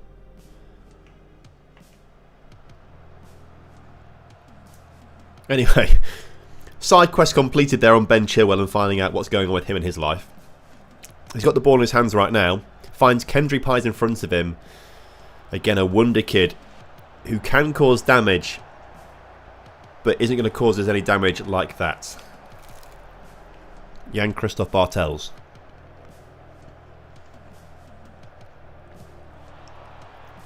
Huge ball towards Trusa. Can't quite get the flick on he needs to get to Gruber. That was a high foot there from Trusa, maybe. He's lucky to stay on the pitch maybe with that. As we lose possession in midfield. Olmo Bamadeli brings the ball forwards. Kendry Pies is there. Kicks the ball out of play. What's that highlight for then? Nothing. Oh. Maybe this. Long throw to Batayono.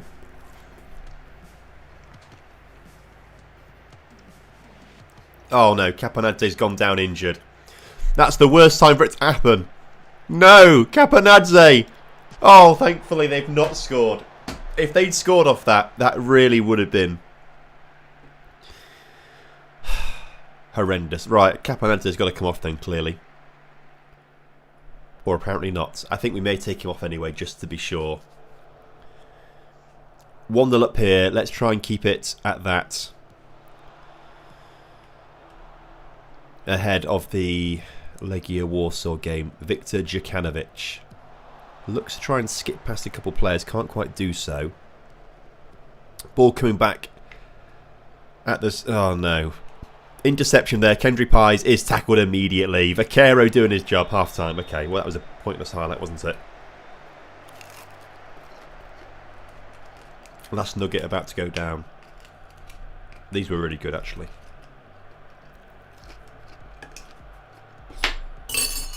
Sorted.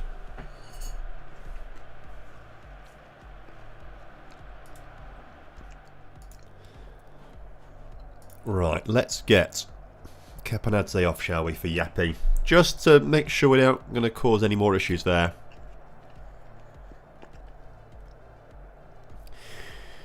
We could do with selling someone, I think. We could do with selling someone to try and bring in another defensive midfielder, because we just don't have enough options there, do we? Especially in the Europa Conference League. One change at half time then. 8 minutes added on. Fulham could pull it off. Fair play. Excuse me.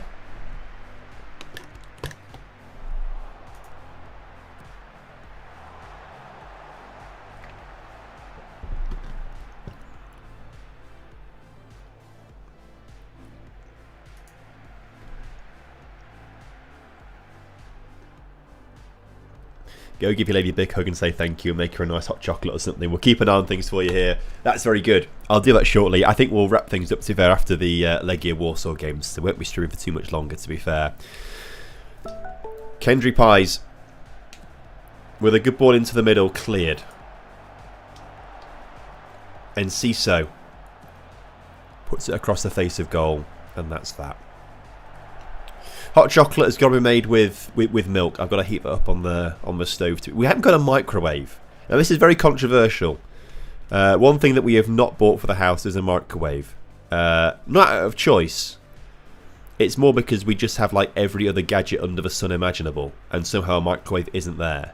Like Laura brought with her like massive air fryer. Oh, these are all Laura's kitchen gadgets, by the way. And yeah, massive air fryer, rice cooker, slow cooker, there's something else as well, which he's got air fryers essential. They are true, to be fair. And Gruber getting a goal is essential for us as well. 2-0. Massive. Ball cleared from the corner, goes to Vakancic, who finds Bationo. And Bationo's the guy with the assist there. And he manages to find Gruber, who just gets away from his man a little bit, finds a bit of space. And I think actually there's a deflection off the knee of one of the defenders there to take it underneath the keeper. We'll take it. We'll take it. 70 minutes on the clock. Let's make a few changes then. We've got a game in a week's time. We're going to have to play Udvaros for Blaszko right now, even though we can't really play there. We just need to get a little bit of change there in the midfield, just to give someone a bit of rest. Redzic and Gagua are going to come on here as well. Nico O'Reilly on 0 FPL points. Oh, he's in my team. It's a real shame. And Strasbourg have scored somehow. I completely missed that. I think I've missed more goals this evening than I've actually seen. Which isn't hard for me, I suppose, because we're always talking about things and I'm looking at other stuff as well. But Ben Chilwell, the man we mentioned right at the start, puts in a low cross here. It was never offside because he was the furthest man forward. Free kick for us though, Redzic. Cross into the middle. I've got hiccups now apparently after eating those chicken nuggets. Vaquero, shot from the edge of the area, just over the crossbar from El Kandusi. We've got 15 minutes to go here in this game. What nationality is he? Belgium.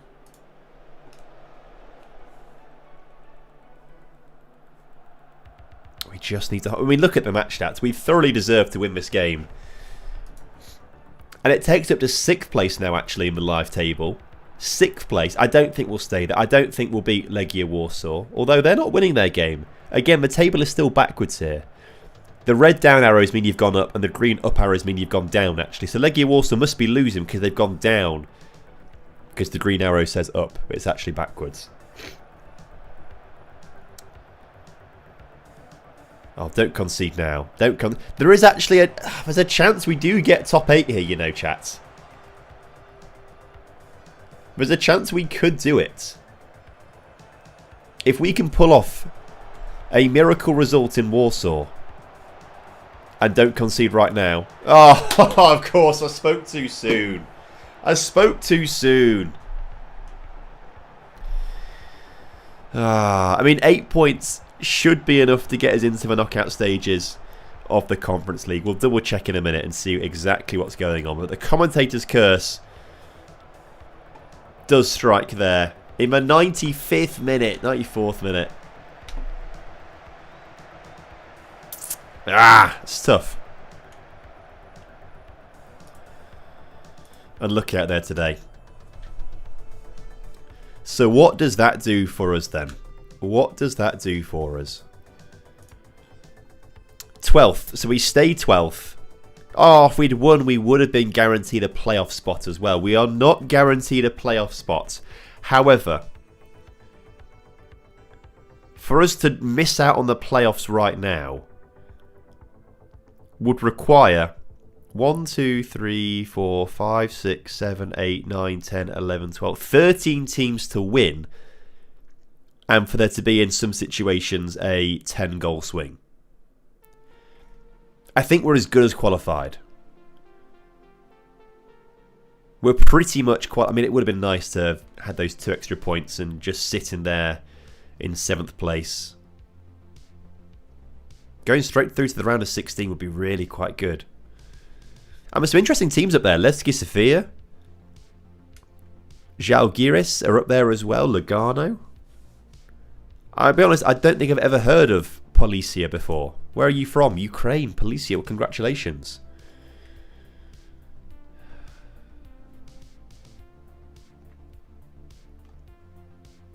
It's not often that you come across a team, and after you've played Foot Manager for so long, it's not often that you come across a team and you're like, I've never heard of this team before. I've genuinely never heard of Policia before. I've also not come across Ignatia before as well from Albania. Tell me more about Policia. I need to know more about them. I've learnt about them this second. I like their logo. Not heard of Ignatia before. The other 34 teams I have heard of before. Although Iberia only recently, because they've got a good player, I think. Anyway.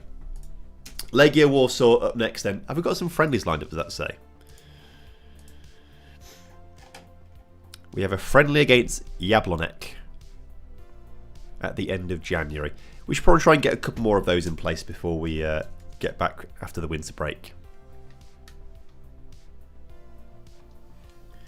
Yeah, I saw Fiorentina having a terrible season. A really bad season, right? What's gone wrong? Do you know what's gone wrong with Fiorentina? Are you a Fiorentina fan? Or have you got a bit of insight? Because, you know, they're usually a very good team, right?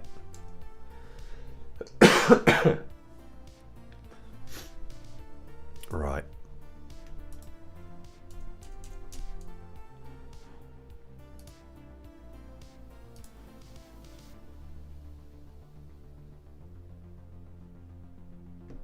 And then once the winter break comes around,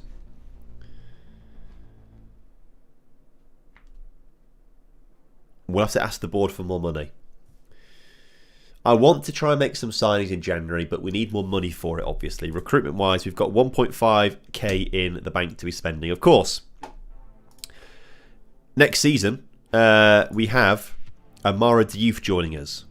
Oh, Amara Diouf. Who's getting better, by the way. His finishing was 10 when we signed him. It's now up to 11.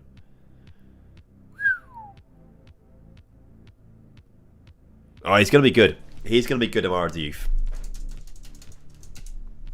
Oh, youth intake preview, by the way, chat. Youth intake preview.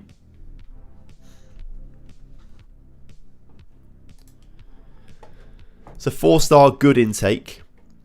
We've got... I don't think you can say it's a 4-star good intake when the best player you've got is rated at a C. We have great youth facilities, though, to be fair. So this might be a bit of a poor intake for us, actually.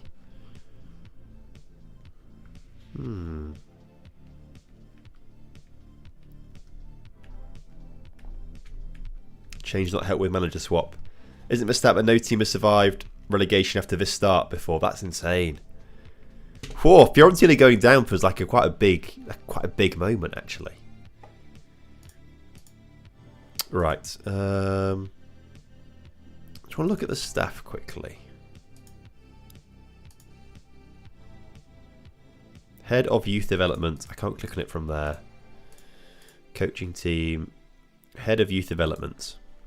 He's very good at working with youngsters. Got good judging player ability and potential.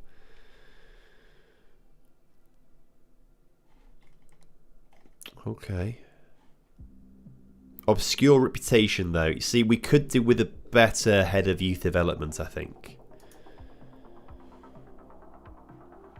If we have a look at the staff database, interested in joining the first team, let's have a look at coaching, head of youth development.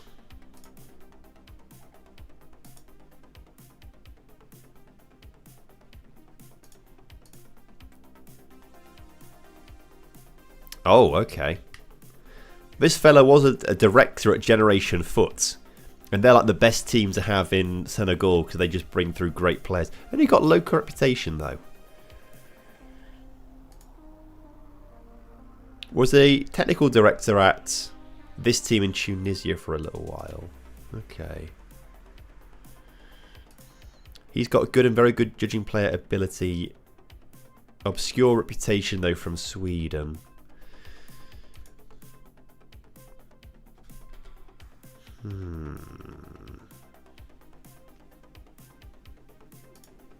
Can we insert column general? No, I want to get their nationalities up because I think usually a good nationality helps. I think like if you've got like a Brazilian head of youth development, it helps a little bit because they bring some players from Brazil through every now and again, kind of thing. I think that's kind of how it works. It may have changed in the last time since I sort of looked at that kind of stuff, which is admittedly quite a long time ago, to be fair. Oh, this guy could be good though. Outstanding working with youngsters and very good judging player potential.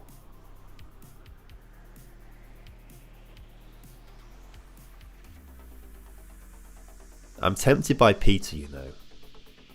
I want someone with a high reputation though. The reputation being obscure is a little frustrating for me. Insert column, attributes, coaching, working with youngsters. Elites up here. Jeppe Jensen, a Danish working with youngsters elite, but he's not very good at anything else there. Anyone I can view the national youth team, can't seem to find it. Yes, I'll show you in a second.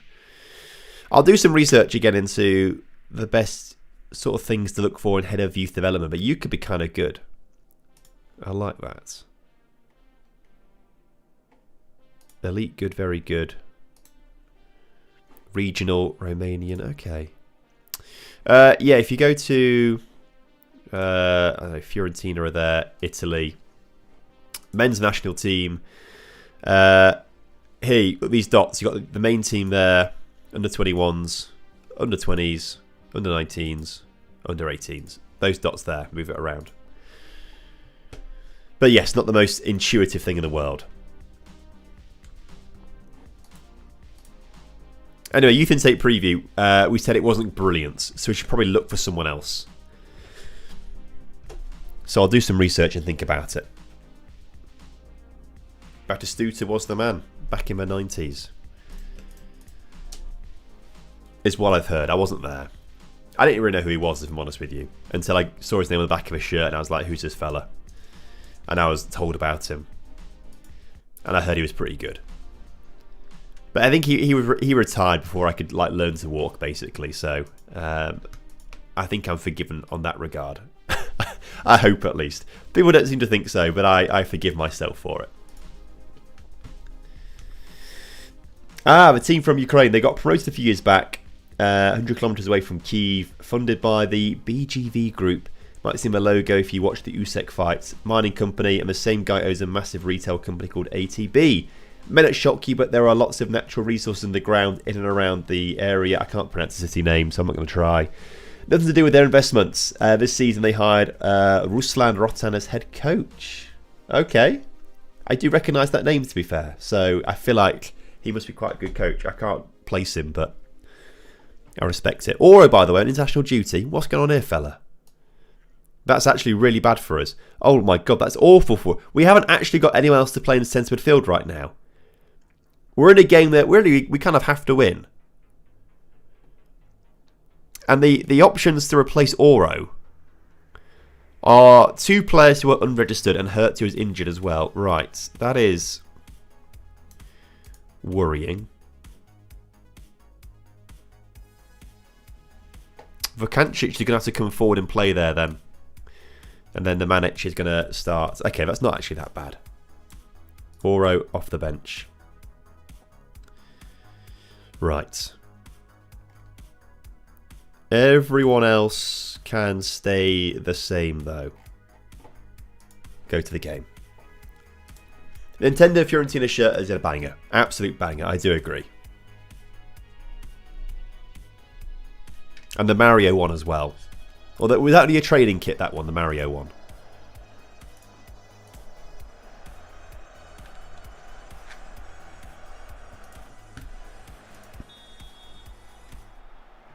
Right, final game of the league phase in the Conference League. We should pretty much be guaranteed a spot in the knockouts. We're in 12th place with a very healthy goal difference of +6 right now. 9 points on the board. But Genk have already gone ahead of us. So that's slightly concerning. We're going to have to keep tabs on this. Win, and we could actually be in the top 8 come the end of the game. It's unlikely we will be, though.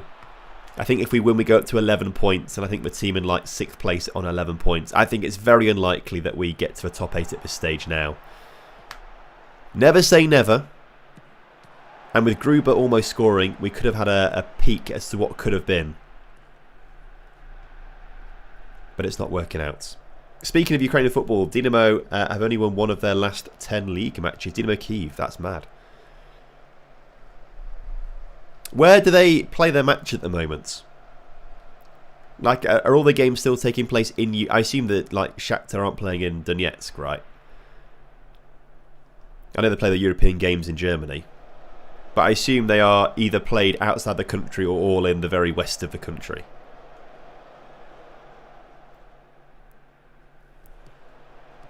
Blasco. El Kandusi finds Gruber in the penalty area. We seem to be all over Legia Warsaw at the moment.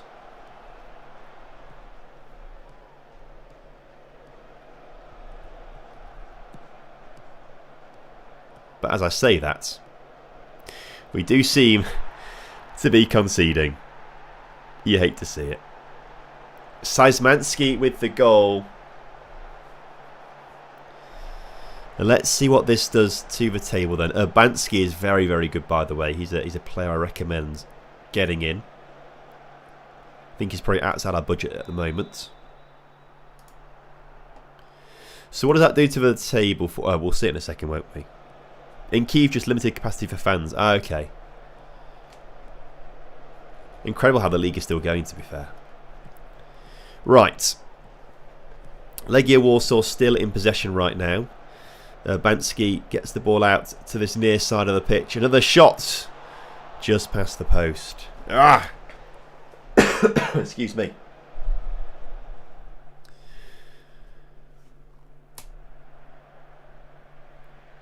Shouts are coming back very soon. In the next update next week, I think Shouts are back. So you will be able to shout at them again soon. Which is good for you guys who love shouting. Right. Oh, Vaquero now injured. That's not good. El Kandusi is going to have to go there. And we'll bring on Ramadan, who can play through the middle better, so we'll do that. Okay. So where are we in the table now?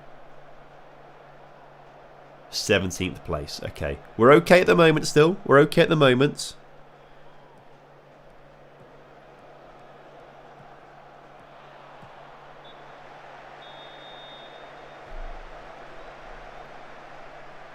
Address for team. Question, Tom. If SI offered you the option to change back the UI to FM24s, would you take it? As it is right now,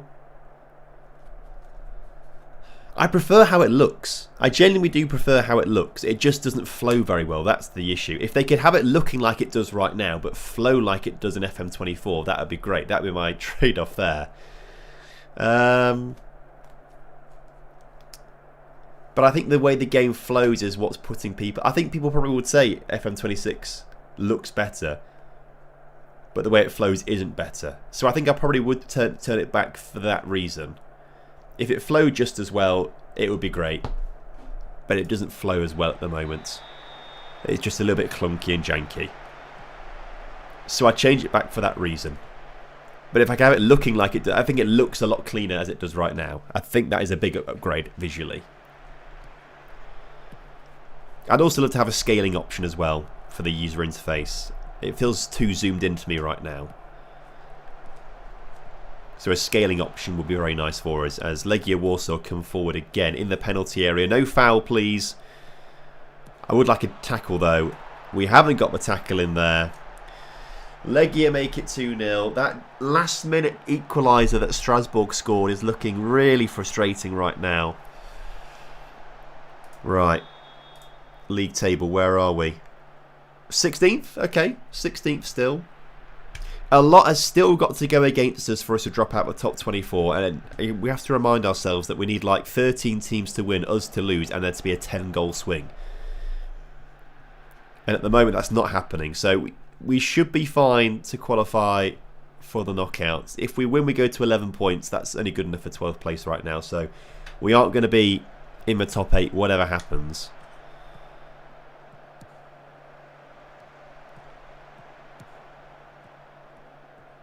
But Legia are demonstrating to us that we have a lot of work to do if we want to try and get far in the knockouts. of the Conference League. I mean, it'd be great to get there. You know, I'd like to reach a quarter-final, for example. I think a quarter-final is a huge achievement for us in our first season. And we could do with the money, frankly. If we want to win a Champions League at some point down the line, we could do with the money. Gagua, on you come. Redzic, on you come. Udvarosh, on you come as well. Make those changes there. 20 minutes ago. I don't think they're going to make much of a difference in this match.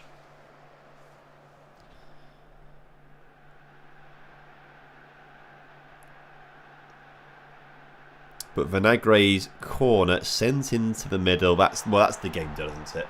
Legia 3, Dunajska Streda 0. On a +3 goal difference now. Luckily for us, we're still 16th in the live table. Much closer game this time, and we're still slightly on top in terms of shots and stuff, as we have been in pretty much every game we've played so far in the stream today.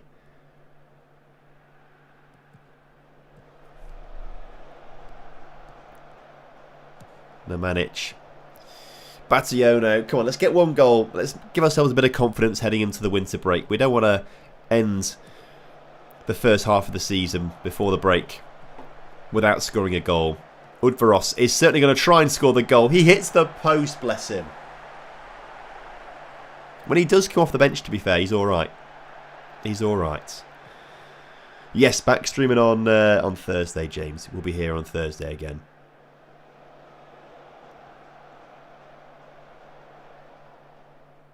There we go then. Unless we score a goal right now, it's a big 3-0 loss here away in Poland.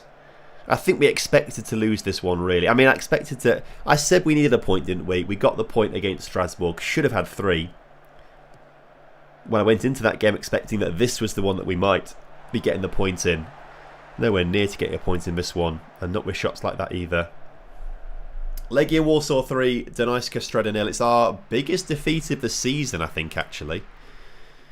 Far from pleased with that result. But now we've got a bit of time off before we prepare for the second half of the season. Vaquero. Well, Blaszko needs a rest. That's fine. We've got winter break right now. Vaquero out for 4 to 6 weeks. That's okay. We've got winter break right now. That's absolutely fine. So just to confirm, Conference League table, 17th. We have qualified for the latter stages. 2 wins, 2 draws, 2 losses. We'll be in the playoff rounds against a team from a top half, I think, is how it works. If they've got that correctly in the game. 12 to 9 shots, but 3 to 0 goal difference. We just weren't clinical, weren't creating anything, were we? And the defence kind of let up there. It is frustrating. Any big teams miss out? Aberdeen, Rijeka, Maribor all miss out. I don't think there's any other like huge shocks other than that. RZ just squeeze in.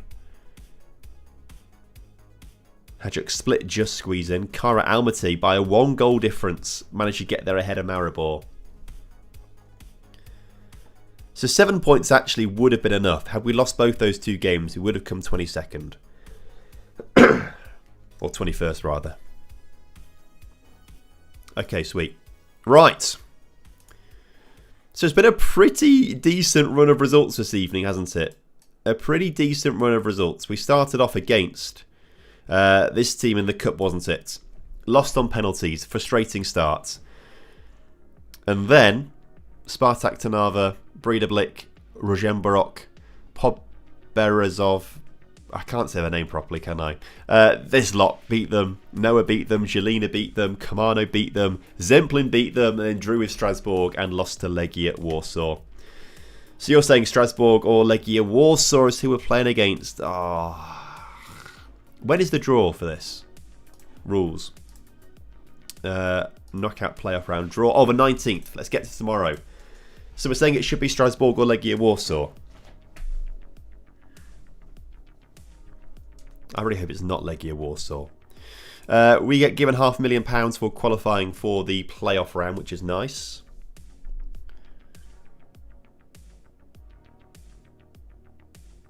19th. Let's see who we get drawn against.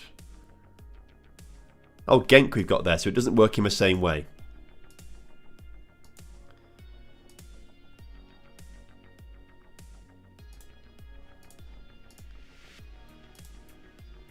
So 13th place Genk. So actually a tougher game, probably. A tougher game than what we maybe should have had. Tough. Right. Well, that game is going to come in February, after we have a lot of friendlies in January. Winter break coming up. We've got the January transfer window, obviously, to play. That's going to be good fun. We haven't got any money yet, but when we get to the start of January, I'm going to ask the board for some money, and I'm going to maybe try and sell a few players if they sell no. We're certainly going to be looking for defensive midfielders to bring into the team, and any kind of wonder kids that we could potentially come across. We will be back on Thursday for that one, so hopefully you can join me on Thursday, same time, 6:30 start for that, and we'll get through a January transfer window and back into the second half of the season, play against Genk, and make some good headway towards winning the league title for the very first time in Donetsk Shredders history. Thank you very much, everyone, for coming along this evening. Great to have you all here, and I will see you all on Thursday. Have a lovely evening, and I will speak to you all soon. Lots of love. Goodbye.